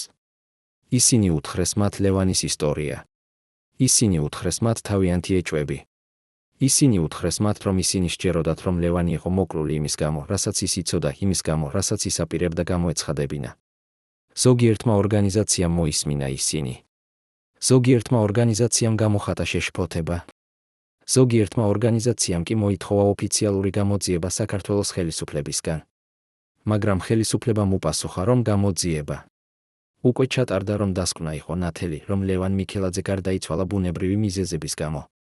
წლები გავიდა. ოჯახი აგრძელებდა თავიანთ ბრძოლას, მაგრამ ნელ-ნელა ისინი იწყებდნენ იმედის დაკარგვას. ისინი ხედავდნენ, რომ არავინ არ აპირებდა დახმარებას, რომ არავინ არ აპირებდა ჭეშმარიტების გამოძიებას, რომ არავინ არ აპირებდა იმ ადამიანების დასჯას, რომლებიც იყვნენ პასუხისმგებელნი ლევანის გარდაცვალებაზე. ისინი ხედავდნენ, რომ სისტემა იყო ძალიან ძლიერი, ძალიან კარგად ორგანიზებული, ძალიან კარგად დაცული. ისინი ხედავდნენ, რომ ისინი იყვნენ მხოლოდ ერთი ოჯახი, რომელიც ებრძოდა მთელ სისტემას, და რომ ეს იყო ბრძოლა, რომელსაც ისინი ვერ მოიგებდნენ. მაგრამ მაშინაც კი, როდესაც ისინი კარგავდნენ იმედს, ისინი არ ივიწყებდნენ ლევანს. ისინი არ ივიწყებდნენ მის გამბედაობას, მის პრინციპულობას, მის ბრძოლას სიმართლისთვის. ისინი არ ივიწყებდნენ, რომ ლევანი იყო ადამიანი, რომელმაც გაბედა დაეპირისპირებინა სისტემას, რომელმაც გაბედა ეთქვა ჭეშმარიტება, რომელმაც გაბედა იბრძოლა იმისთვის, რისიც სწამდა. და ისინი იცოდნენ, რომ ლევანის მეხსიერება იყო რაღაც, რაც არავინ ვერ წაართმევდა მათ, რაღაც, რაც დარჩებოდა მათთან სამუდამოდ, რაღაც, რაც შთააგონებდა მათ გაეგრძელებინათ ბრძოლა, მიუხედავად ყველაფრისა. დღეს, 15 წლის შემდეგ, ლევან მიქელაძის საფლავის საბურთალოს სასაფლაოზე არის ადგილი, სადაც ადამიანები მოდიან, რათა გაიხსენონ ადამიანი, რომელიც იყო სიმბოლო გამბედაობისა, პრინციპულობისა, სიმართლისთვის ბრძოლისა. ყოველ წელს, აპრილის 25 დღეს, ათობით ადამიანი მოდის ამ საფლავთან, რათა დადონ ყვავილები, რათა დაანთონ სანთლები, რათა ილოცონ. მათ შორის არიან ყოფილი კოლეგები, მეგობრები, პოლიტიკური მოღვაწეები, ჟურნალისტები, უბრალო მოქალაქეები, რომლებიც პატივს სცემენ ლევანის მეხსიერებას. მათ შორის არიან ახალგაზრდები, რომლებიც არ იცნობდნენ ლევანს პირადად, მაგრამ რომლებმაც გაიგეს მისი ისტორია და რომლებიც შთაგონებულნი არიან მისი მაგალითით. მაგრამ ყველაზე მნიშვნელოვანი არის ის, რომ ლევან მიქელაძის ისტორია არ დასრულებულა. ის ისტორია, რომელიც დაიწყო 1957 წელს, როდესაც დაიბადა პატარა ბიჭი თბილისში, ისტორია, რომელიც გაგრძელდა მთელი მისი ცხოვრების განმავლობაში, როდესაც ის გახდა დიპლომატი, როდესაც ის გახდა კრიტიკოსი, როდესაც ის გახდა აქტივისტი. ეს ისტორია არ დასრულებულა 2009 წლის აპრილის 25 დღეს. ეს ისტორია გრძელდება დღესაც. ის გრძელდება ყოველ ჯერზე, როდესაც ვიღაც იგონებს ლევანს. ის გრძელდება ყოველ ჯერზე, როდესაც ვიღაც ამბობს მის სახელს. ის გრძელდება ყოველ ჯერზე, როდესაც ვიღაც შთაგონებულია მისი მაგალითით და გადაწყვეტს, რომ ის ასევე გაბედავს დაეპირისპიროს სისტემას, გაბედავს ეთქვას ჭეშმარიტება, გაბედავს იბრძოლოს იმისთვის, რისიც სწამს. ლევან მიქელაძის ისტორია არის ისტორია იმისა, რომ ზოგჯერ ერთი ადამიანის გამბედაობა შეიძლება შეცვალოს ყველაფერი. ეს არის ისტორია იმისა, რომ ზოგჯერ პრინციპები არის უფრო მნიშვნელოვანი ვიდრე პოზიცია, რომ სინდისი არის უფრო ძლიერი ვიდრე კარიერა, რომ ჭეშმარიტება არის უფრო ძლიერი ვიდრე ძალაუფლება. ეს არის ისტორია იმისა, რომ ზოგჯერ, მიუხედავად იმისა, რომ სისტემა ცდილობს დამალვას ჭეშმარიტებას, მიუხედავად იმისა, რომ ძალაუფლება ცდილობს დაშინებას იმათ, ვინც ებრძვის, მიუხედავად იმისა, რომ ყველაფერი ჩანს უიმედოდ, ჭეშმარიტება მაინც გზას პოულობს. შესაძლოა არა დაუყოვნებლივ. შესაძლოა არა მარტივად. მაგრამ ჭეშმარიტება ყოველთვის პოულობს გზას. და ეს არის ის, რაც ლევან მიქელაძის ისტორია გვასწავლის. ეს არის ის, რაც მისი მეხსიერება გვიტოვებს. ეს არის ის, რაც მისი მაგალითი გვიჩვენებს. რომ ზოგჯერ ყველაზე მნიშვნელოვანი რამ, რაც ჩვენ შეგვიძლია გავაკეთოთ, არის არა წარმატება, არა ძალაუფლება, არა სიმდიდრე, არამედ გამბედაობა. გამბედაობა, რომ ვთქვათ ჭეშმარიტება, როდესაც სხვები ჩუმობენ. გამბედაობა, რომ დავუპირისპირდეთ სისტემას, როდესაც სხვები ემორჩილებიან. გამბედაობა, რომ ვიბრძოლოთ იმისთვის, რისიც გვწამს, მიუხედავად იმისა, თუ რა ღირს ეს ბრძოლა. ლევან მიქელაძე იყო ასეთი ადამიანი. ის იყო ადამიანი, რომელსაც ჰქონდა ეს გამბედაობა. და ეს არის ის, რაც ღვთისმის ისტორიას მარადილს, რაც ღვთისმის მეხსიერებას უკვდავს, რაც ღვთისმის მაგალითს შთამაგონებელს. და ეს არის ის, რაც უნდა გავიხსენოთ ყოველთვის, როდესაც ვფიქრობ ლევან მიქელაძეზე, არა მხოლოდ იმაზე, თუ როგორ მოკვდა ის, არამედ იმაზე, თუ როგორ იცხოვრა ის. არა მხოლოდ იმაზე, თუ რა დაკარგა ის, არამედ იმაზე, თუ რისთვის იბრძოდა ის. არა მხოლოდ იმაზე, თუ რა მოხდა მასთან, არამედ იმაზე, თუ რა დატოვა ის ჩვენთვის. რას ფიქრობთ, შეძლებს თუ არა ლევან მიქელაძის მაგალითი შთააგონოს ახალი თაობა, რომ გაბედოს ბრძოლა სიმართლისთვის? და იქნება თუ არა ოდესმე ცნობილი სრული ჭეშმარიტება მისი ბედის შესახებ. პირველად 25 წლის განმავლობაში ადამიანი, რომელიც იყო პასუხისმგებელი ლევან მიქელაძის პირადი უსაფრთხოების მონიტორინგზე, თანახმა ლაპარაკობდეს კამერის წინ. მისი პირობა იყო მარტივი, არა სახელი, არა სახე, არა ადგილი. მხოლოდ ხმა, რომელიც შეცვლილია ელექტრონული ფილტრით, მხოლოდ სიტყვები, რომლებიც ინახებოდა 25 წლის განმავლობაში როგორც ტვირთი, რომელიც არ აძლევდა მშვიდად ძილის საშუალებას. 2009 წლის აპრილის 24 დღეს, საღამოს 9 საათზე, მივიღე ბოლო ინსტრუქცია, იწყებს ის, ხმა კანკალებს მიუხედავად ელექტრონული დამუშავებისა. ინსტრუქცია იყო მკაფიო, ყველა აქტიური დაკვირვება უნდა შეწყვეტილიყო 24 საათის განმავლობაში. ყველა ოპერატიული ჯგუფი უნდა გამოეწვია ლევან მიქელაძის საცხოვრებელი რაიონიდან. ყველა ჩანაწერი იმ ღამის შესახებ უნდა წაშლილიყო. ის ჩერდება სუნთქავს ღრმად, შემდეგ აგრძელებს, როდესაც ოპერატიული ჯგუფი იღებს ასეთ ბრძანებას, ეს ნიშნავს მხოლოდ ერთ რამეს, რაღაც უნდა მოხდეს, რაზეც არავინ არ უნდა იყოს მოწმე. რაღაც, რაზეც არავინ არ უნდა იცოდეს. რაღაც, რაც არასოდეს არ უნდა არსებულიყო ოფიციალურ ჩანაწერებში. რა იყო ის რაღაც? ეს ადამიანი არ ამბობს პირდაპირ, ის ამბობს, რომ არ იყო თვითონ იმ ოპერაციის ნაწილი, რომელიც შესრულდა იმ ღამეს. მაგრამ ის ამბობს, რომ იცის, ვინ იყო. ის ამბობს, რომ იცის, როგორ მუშაობდა ეს სისტემა. ის ამბობს, რომ იცის, რა მეთოდები გამოიყენებოდა, როდესაც სჭირდებოდათ პრობლემის მოგვარება ისე, რომ არავინ ეჩვობდა. არსებობს ნივთიერებები, ხსნის ის, ხმა ეშვება თითქმის ჩურჩულამდე. ნივთიერებები, რომლებიც არ ტოვებენ კვალს სტანდარტულ ტოქსიკოლოგიურ ანალიზში. ნივთიერებები, რომლებიც იწვევენ სიმპტომებს, რომლებიც სრულიად იდენტურია ბუნებრივი გულის შეტევისა. ნივთიერებები, რომლებიც იშლებიან ორგანიზმში რამდენიმე საათში და რომლებიც შეუძლებელია აღმოჩენა, თუ არ იცი ზუსტად რას ეძებ და როდის ეძებ. ის ჩერდება, შემდეგ ამბობს რაღაცას, რაც აკინებს სისხლს. ეს ნივთიერებები არ არის ხელმისაწვდომი ჩვეულებრივი ადამიანებისთვის. ისინი არსებობს მხოლოდ სპეციალურ ლაბორატორიებში, რომლებიც მუშაობენ სახელმწიფო უშიშროების სტრუქტურებისთვის. და მათი გამოყენება მოითხოვს ავტორიზაციას ძალიან მაღალი დონიდან. ვინ იყო ის ადამიანი ან ადამიანები, რომლებმაც მისცეს ეს ავტორიზაცია? ეს კითხვა რჩება უპასუხოდ. მაგრამ ის, რასაც ეს ყოფილი უშიშროების თანამშრომელი ამბობს, არის ის, რომ ეს გადაწყვეტილება არ იყო მიღებული დაბალ დონეზე. ასეთი ოპერაციები არ ხდება უბრალოდ, ხსნის ის. ისინი მოითხოვენ დაგეგმვას, კოორდინაციას, რესურსებს. ისინი მოითხოვენ ადამიანებს, რომლებსაც აქვთ სპეციალური მომზადება, სპეციალური აღჭურვილობა, სპეციალური წვდომა. ისინი მოითხოვენ დაფარვას, ადამიანებს პოლიციაში, რომლებიც უზრუნველყოფენ, რომ არ იქნება ზედმეტი კითხვები. ადამიანებს სამედიცინო სისტემაში, რომლებიც უზრუნველყოფენ, რომ ოფიციალური დასკვნა იქნება სწორი. ადამიანებს მედიაში, რომლებიც უზრუნველყოფენ, რომ არ იქნება ზედმეტი ყურადღება. ეს არის მთელი მანქანა, რომელიც მუშაობს როგორც საათის მექანიზმი. მაგრამ რატომ ლევან მიქელაძე? რატომ ის გახდა სამიზნე ამ მანქანისთვის? ყოფილი თანამშრომელი ხსნის, ლევანი იყო უნიკალური შემთხვევა. ის არ იყო ჩვეულებრივი ოპოზიციონერი, რომელიც უბრალოდ აკრიტიკებდა ხელისუფლებას. ის არ იყო ჩვეულებრივი აქტივისტი, რომელიც უბრალოდ ორგანიზებდა მიტინგებს.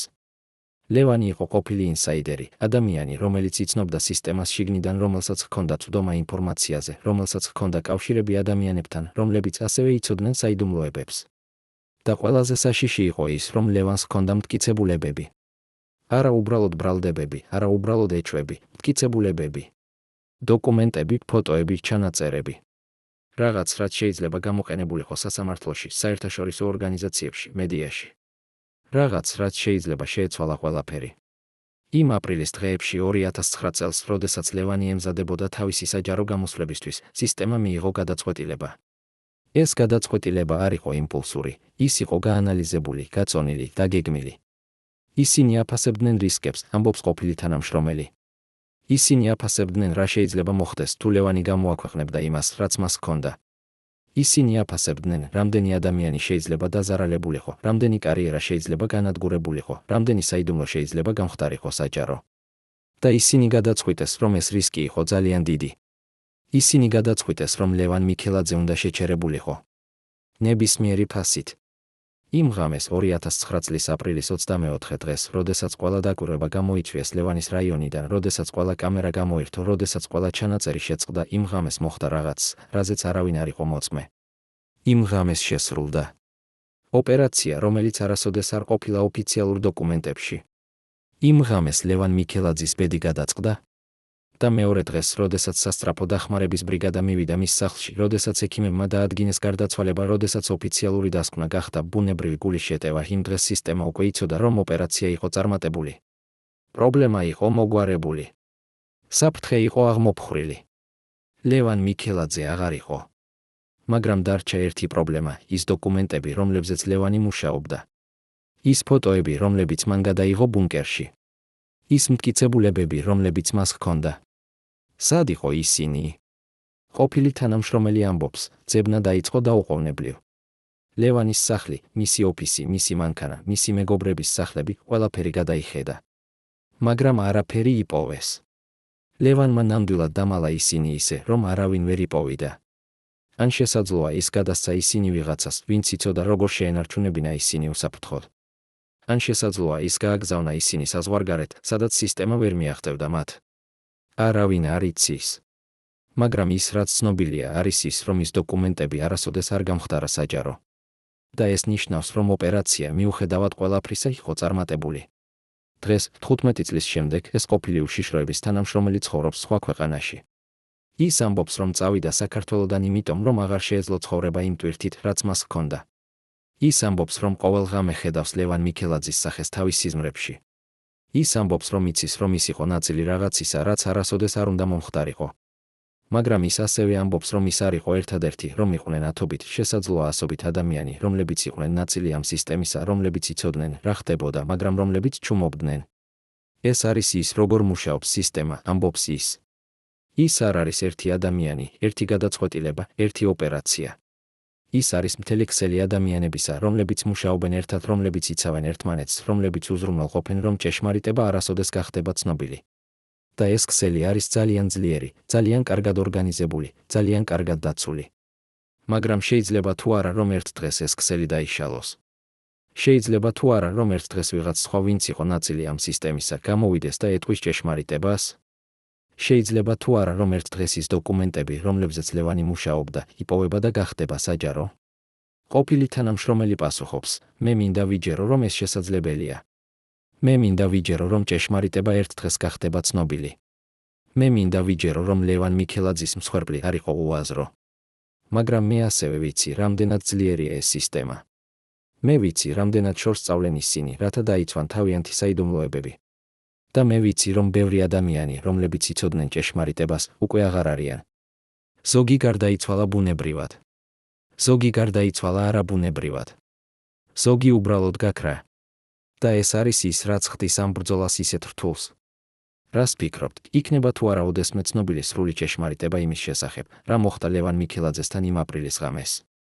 და თუ იქნება, შეცვლის თუ არა ეს ყველაფერს? წარმოიდგინეთ, რომ თქვენ ხართ ჟურნალისტი, რომელიც მუშაობს ერთ-ერთ ყველაზე დიდ საერთაშორისო გამოცემაში. თქვენ მუშაობთ გამოძიებით რეპორტაჟებზე, თქვენ ეძებთ ისტორიებს, რომლებიც არავინ არ ამბობს, თქვენ ცდილობთ გამოაჩინოთ ჭეშმარიტება, რომელიც დამალულია.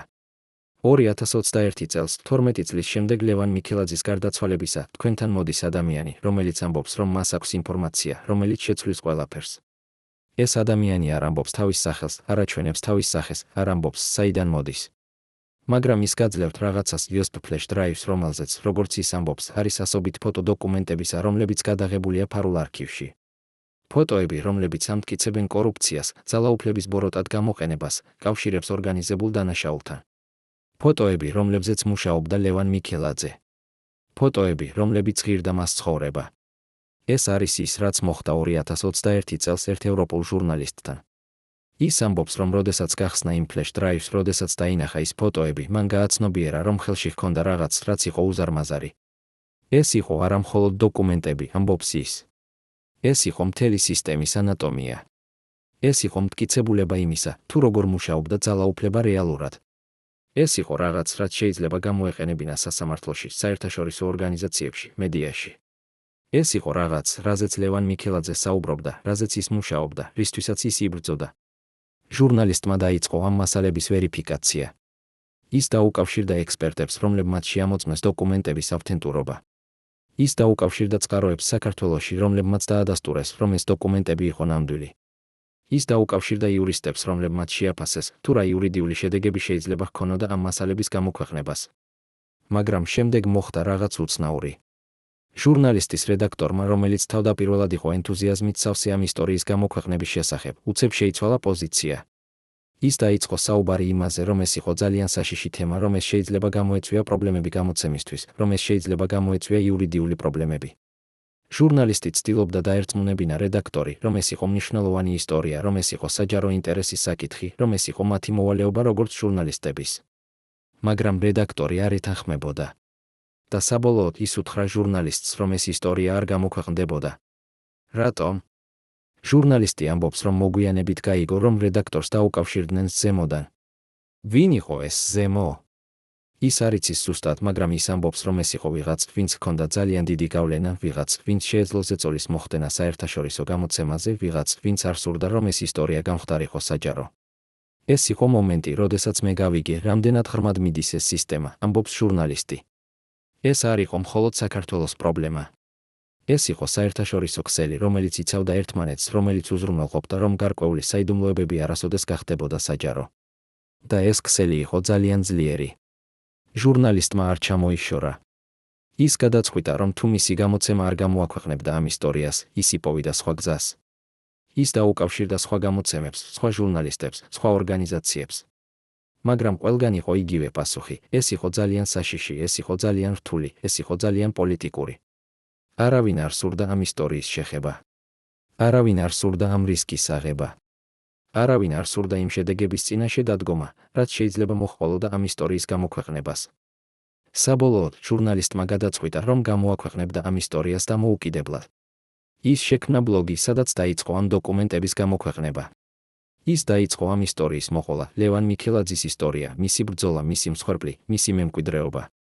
მაგრამ რამდენიმე კვირის შემდეგ ბლოგი გაქრა. ის უბრალოდ წაიშალა ინტერნეტიდან. ჟურნალისტმა ცდილა აღადგინა ის, მაგრამ ვერ შეძლო. ის დაუკავშირდა ჰოსტინგ კომპანიას, მაგრამ მათ უთხრეს, რომ ბლოგი წაიშალა ტექნიკური მიზეზების გამო. ჟურნალისტი იცოდა, რომ ეს არ იყო ტექნიკური მიზეზი, ეს იყო რაღაც სხვა. ეს იყო ვიღაც, ვინც არ სურდა, რომ ეს ინფორმაცია გავრცელებულიყო. დღეს ეს ჟურნალისტი აღარ მუშაობს გამოძიებით რეპორტაჟებზე. ის ამბობს, რომ დატოვა ეს სფერო იმიტომ, რომ გააცნობიერა, რომ ზოგიერთი ისტორია უბრალოდ არ შეიძლება ითქმას. ის ამბობს, რომ ის ფლეშ დრაივი, რომელიც მას მიეცა, კვლავ არის მასთან დამალული უსაფრთხო ადგილას. ის ამბობს, რომ ერთ დღეს, როდესაც დრო იქნება სწორი, როდესაც სისტემა იქნება სუსტი, როდესაც ადამიანები იქნებიან მზად მოსმენისთვის, იმ დღეს ის გამოაქვეყნებს ამ ინფორმაციას. მაგრამ ის ასევე ამბობს, რომ არ იცის, მოვა თუ არა ოდესმე ეს დღე. მაგრამ არის კიდევ ერთი დეტალი ამ ისტორიაში, რომელიც არის ძალიან მნიშვნელოვანი. ის ადამიანი, რომელმაც მისცა ჟურნალისტს ეს ფლეშ დრაივი, დატოვა ერთი შეტყობინება. ეს შეტყობინება იყო მარტივი, ეს არის არაერთადერთი ასლი. არსებობს სხვა ასლები, სხვა ადგილებში, სხვა ადამიანებთან. ლევან მიქელაძე იყო ჭკვიანი ადამიანი. ის იცოდა, რომ ერთი ასლი არ იყო საკმარისი. ის გააკეთა რამდენიმე ასლი და გაანაწილა ისინი. და ერთ დღეს, ყველა ეს ასლი გამოჩნდება. ერთ დღეს, ჭეშმარიტება გახდება ცნობილი. ერთ დღეს, ლევან მიქელაძის მსხვერპლი არ იქნება უაზრო. ეს შეტყობინება იძლევა იმედს. ეს შეტყობინება ამბობს, რომ ბრძოლა არ დასრულებულა. ეს შეტყობინება ამბობს, რომ ლევან მიქელაძის მემკვიდრეობა კვლავ ცოცხალია. ეს შეტყობინება ამბობს, რომ სადღაც ვიღაც ინახავს იმ ჭეშმარიტებას, რომელიც ერთ დღეს გახდება ცნობილი. და როდესაც ეს მოხდება, როდესაც ის დოკუმენტები გახდება საჯარო, როდესაც ის ფოტოები გავრცელდება, როდესაც ის ჭეშმარიტება გამოჩნდება, მაშინ ყველაფერი შეიცვლება. მაშინ ის ადამიანები, რომლებიც იყვნენ პასუხისმგებელნი ლევან მიქელაძის გარდაცვალებაზე, მაშინ ის სისტემა, რომელიც იცავდა მათ, მაშინ ის ქსელი, რომელიც უზრუნველყოფდა მათ უსაფრთხოებას, ყველა ეს რამ დაიშლება. მაგრამ სანამ ეს არ მოხდა, სანამ ის დღე არ მოვა, ლევან მიქელაძის ისტორია რჩება როგორც შეხსენება იმისა, რომ ზოგჯერ ჭეშმარიტება არის ძალიან საშიში, ზოგჯერ ძალაუფლება არის ძალიან ძლიერი, ზოგჯერ სისტემა არის ძალიან კარგად დაცული. მაგრამ ეს ასევე არის შეხსენება იმისა, რომ ზოგჯერ ერთი ადამიანის გამბედაობა შეიძლება შთააგონოს ათასობით სხვა, ზოგჯერ ერთი ადამიანის მსხვერპლი შეიძლება გახდეს სიმბოლო მთელი თაობისთვის, ზოგჯერ ერთი ადამიანის ბრძოლა შეიძლება შეცვალოს ყველაფერი, თუნდაც არა დაუყოვნებლივ, თუნდაც არა მარტივად, მაგრამ ერთ დღეს, როდესაც დრო იქნება სწორი. რას ფიქრობთ, მოვა თუ არა ოდესმე ის დღე, როდესაც ლევან მიქელაძის დოკუმენტები გახდება საჯარო? და როდესაც ეს მოხდება, შეძლებს თუ არა საზოგადოება მოითხოვოს სამართლიანობა? არსებობს სია, რომელიც არასოდეს არ ყოფილა ოფიციალურ დოკუმენტებში. სია, რომელიც არსებობს მხოლოდ ფარულ არქივებში, მხოლოდ დაშიფრულ ფაილებში, მხოლოდ იმ ადამიანების მეხსიერებაში, რომლებმაც ნახეს ის. ეს არის სია იმ ადამიანების, რომლებიც ჩაითვალნენ პრობლემას სისტემისთვის. ადამიანები, რომლებიც იცოდნენ ძალიან ბევრი. ადამიანები, რომლებიც ამბობდნენ ძალიან ბევრს. ადამიანები, რომლებიც ებრძოდნენ ძალიან ძლიერად. ადამიანები, რომლებიც უნდა შეჩერებულიყვნენ. ამ სიაში 2009 წლის დასაწყისში დაემატა ახალი სახელი, ლევან მიქელაძე. და როდესაც სახელი ემატება ამ სიას, ეს ნიშნავს მხოლოდ ერთ რამეს, ამ ადამიანის დღეები არის დათვლილი. ეს არის ის, რასაც ამბობს ყოფილი მაღალი რანგის ოფიციალური პირი, რომელიც მუშაობდა უშიშროების სტრუქტურებში იმ წლებში. ის ამბობს, რომ ნახა ეს სია, რომ იცოდა, რა ნიშნავდა ის, რომ ცდილობდა გააფრთხილებინა ზოგიერთი ადამიანი, მათ შორის ლევანი, მაგრამ რომ ვერ შეძლო. როდესაც სახელი ემატება ამ სიას, ხსნის ის ხმასავსე ამ მწუხარებით, ეს არის როგორც სასიკვდილო განაჩენი. ეს არის გადაწყვეტილება, რომელიც მიღებულია ძალიან მაღალ დონეზე. ეს არის გადაწყვეტილება, რომელიც არ შეიძლება შეცვლილიყო. ეს არის გადაწყვეტილება, რომელიც უნდა შესრულდეს. და როდესაც ის სრულდება, ყველაფერი უნდა გამოიყურებოდეს ბუნებრივად. არავინ არ უნდა ეჭვობდეს. არავინ არ უნდა ეკითხა კითხვები. არავინ არ უნდა იცოდეს ჭეშმარიტება. რამდენი ადამიანი იყო ამ სიაში? ყოფილი ოფიციალური პირი არ ამბობს სუსტ რიცხვს, მაგრამ ის ამბობს, რომ ისინი იყვნენ ათობით. ჟურნალისტები, რომლებიც იძიებდნენ ძალიან ღრმად. აქტივისტები, რომლებიც ორგანიზებდნენ ძალიან ეფექტურად. პოლიტიკოსები, რომლებიც ამბობდნენ ძალიან ხმამაღლა. ბიზნესმენები, რომლებიც უარს ამბობდნენ თანამშრომლობაზე. ყოფილი ინსაიდერები, რომლებიც იცოდნენ ძალიან ბევრი საიდუმლო. და ყველა ამ ადამიანს ჰქონდა ერთი საერთო, ისინი ყველანი წარმოადგენდნენ საფრთხეს სისტემისთვის. ისინი ყველანი უნდა შეჩერებულიყვნენ. მაგრამ როგორ? ყოფილი ოფიციალური პირი ხსნის, არსებობდა სხვადასხვა მეთოდები.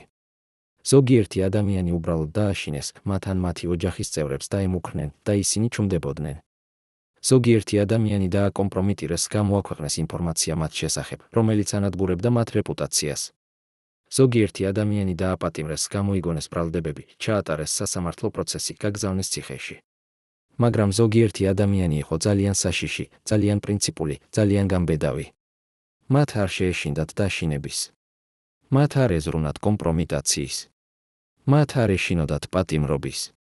და ამ ადამიანებისთვის არსებობდა სხვა მეთოდი, რომელიც იყო საბოლოო, შეუქცევადი, რომელიც უზრუნველყოფდა, რომ ისინი არასოდეს აღარ იქნებოდნენ პრობლემა. ლევან მიქელაძე იყო ამ კატეგორიის ადამიანი. ის იყო ადამიანი, რომელსაც არ შეეძლო დაშინება, რადგან ის უკვე დატოვა თავისი თანამდებობა და არაფერი ჰქონდა დასაკარგი.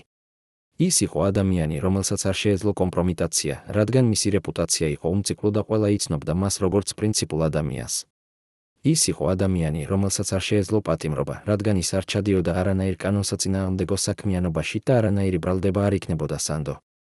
ამიტომ სისტემამ გადაწყვიტა, რომ ლევან მიქელაძისთვის გამოყენებულიყო ის საბოლოო მეთოდი, რომელიც უზრუნველყოფდა, რომ ის არასოდეს აღარ იქნებოდა პრობლემა. ყოფილი ოფიციალური პირი ამბობს, რომ ცდილობდა გააფრთხილებინა ლევანი. ის ამბობს, რომ გაუგზავნა მას შეტყობინება არაპირდაპირი არხებით, რომ ცდილობდა მისთვის გაგებინებინა, რომ ის იყო საფრთხეში, რომ ის უნდა შეეჩერებინა ის, რასაც აკეთებდა, რომ ის უნდა დამალულიყო. მაგრამ ლევანმა არ მოისმინა. ან შესაძლოა ის მოისმინა, მაგრამ გადაწყვიტა, რომ არ შეეჩერებინა. ის გადაწყვიტა, რომ გაეგრძელებინა თავისი ბრძოლა, მიუხედავად რისკებისა. ის გადაწყვიტა, რომ ის, რისთვისაც ის იბრძოდა, იყო უფრო მნიშვნელოვანი, ვიდრე მისი პირადი უსაფრთხოება. და ეს გადაწყვეტილება ღირდა მას ყველაფერი. მე ვიცი, ვინ მისცა საბოლოო ბრძანება, ამბობს ყოფილი ოფიციალური პირი, შემდეგ ჩერდება, თითქოს ფიქრობს, უნდა თუ არა გააგრძელოს. საბოლოოდ ის აგრძელებს, მაგრამ მე არ შემიძლია ვთქვა ეს სახელი. არა იმიტომ, რომ მე მეშინია, მე უკვე ვცხოვრობ სხვა ქვეყანაში, მე უკვე არ ვარ ნაწილი იმ სისტემისა. არამედ იმიტომ, რომ მე არ მაქვს მტკიცებულებები. მე მხოლოდ ვიცი, რაც მე ვიცი. მე მხოლოდ ვიცი, რაც მე ვნახე. მე მხოლოდ ვიცი, რაც მე მომისმინეს. და ეს არ არის საკმარისი სასამართლოსთვის. ეს არ არის საკმარისი იმისთვის, რომ დავადანაშაულო ვინმე. მაგრამ ეს არის საკმარისი იმისთვის, რომ ვიცოდე ჭეშმარიტება.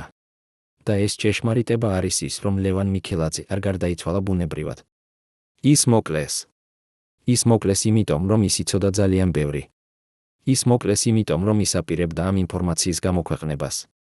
ის მოკლეს იმიტომ, რომ ის იყო საფრთხე სისტემისთვის. მაგრამ ვინ იყო ის ადამიანი ან ადამიანები, რომლებმაც რეალურად შეასრულეს ეს ოპერაცია?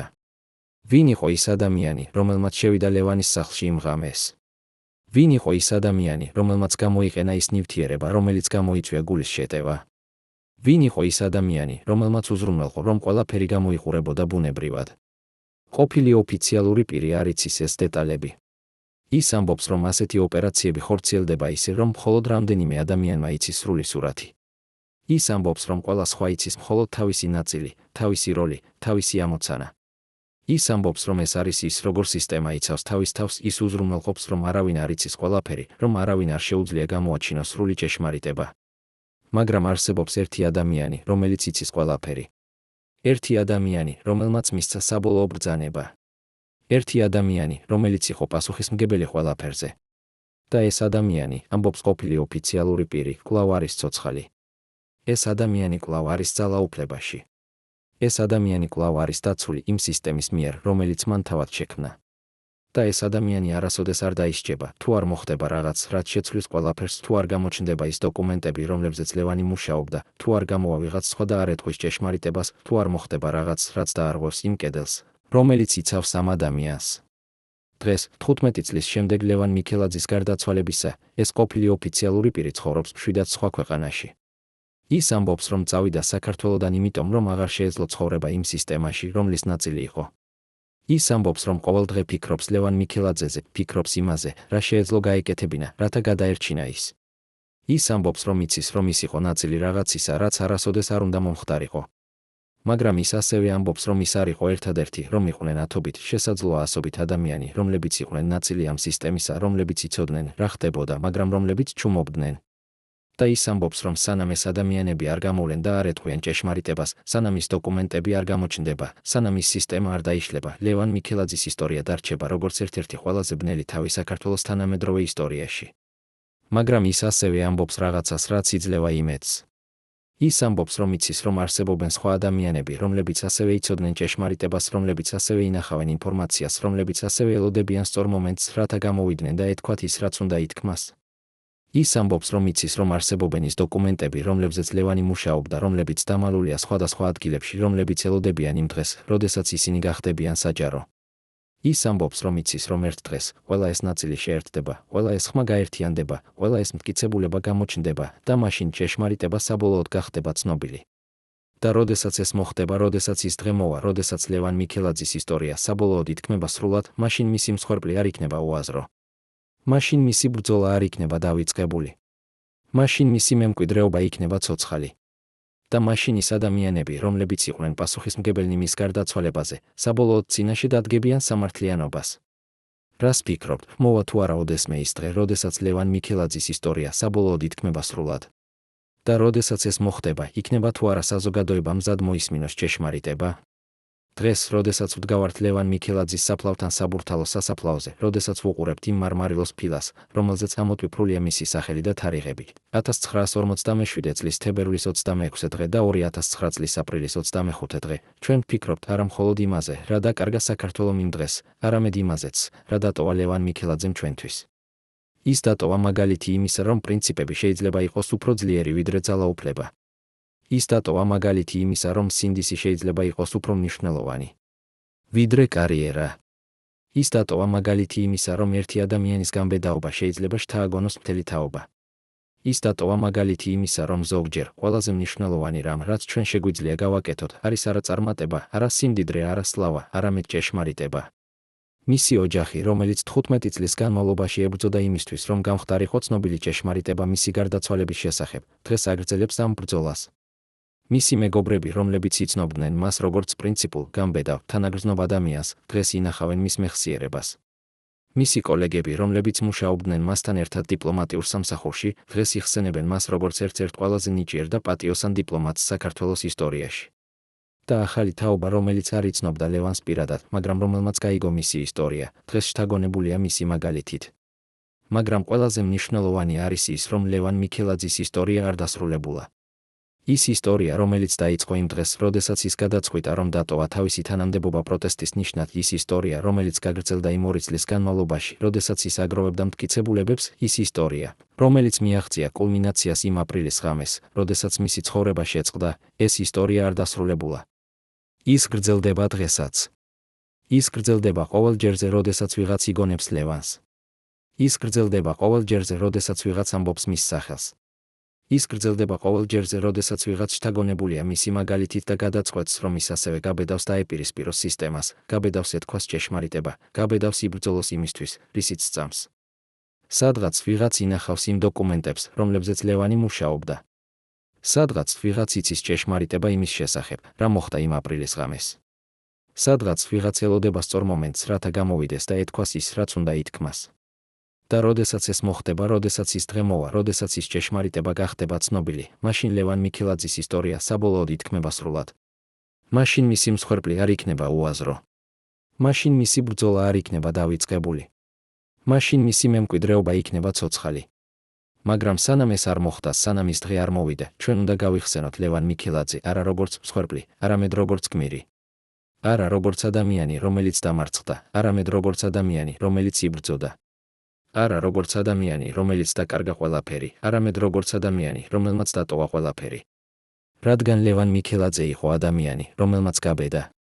და ეს გამბედაობა არის ის, რაც ხდის მის ისტორიას მარადილს, რაც ხდის მის მეხსიერებას უკვდავს, რაც ხდის მის მაგალითს შთამაგონებელს. დღეს, როდესაც ვდგავართ მის საფლავთან, ჩვენ არ ვტირით მხოლოდ იმის გამო, რაც დაკარგა. ჩვენ ვზეიმობთ იმას, რაც ის იყო. ჩვენ ვზეიმობთ მის გამბედაობას, მის პრინციპულობას, მის ბრძოლას სიმართლისთვის. ჩვენ ვზეიმობთ იმას, რომ ის იყო ადამიანი, რომელიც არ შეშინებია, რომელიც არ ჩამოიშორა, რომელიც იბრძოდა ბოლომდე. და ჩვენ პირდებით, რომ მისი ისტორია არ დაივიწყება, რომ მისი მემკვიდრეობა გაგრძელდება, რომ მისი ბრძოლა არ იყო უაზრო. პატივცემულო მაყურებლებო, თუ თქვენ ნახეთ ეს ტრაგიკული ისტორია ბოლომდე, დაწერეთ კომენტარებში, რომელი ქალაქიდან ხართ. ჩვენთვის მნიშვნელოვანია ვიცოდეთ, სად ახსოვთ კიდევ ლევან მიქელაძე. და გამოიწერეთ არხი, რომ არ გამოგრჩეთ ჭეშმარიტება ისტორიის იდოლების შესახებ.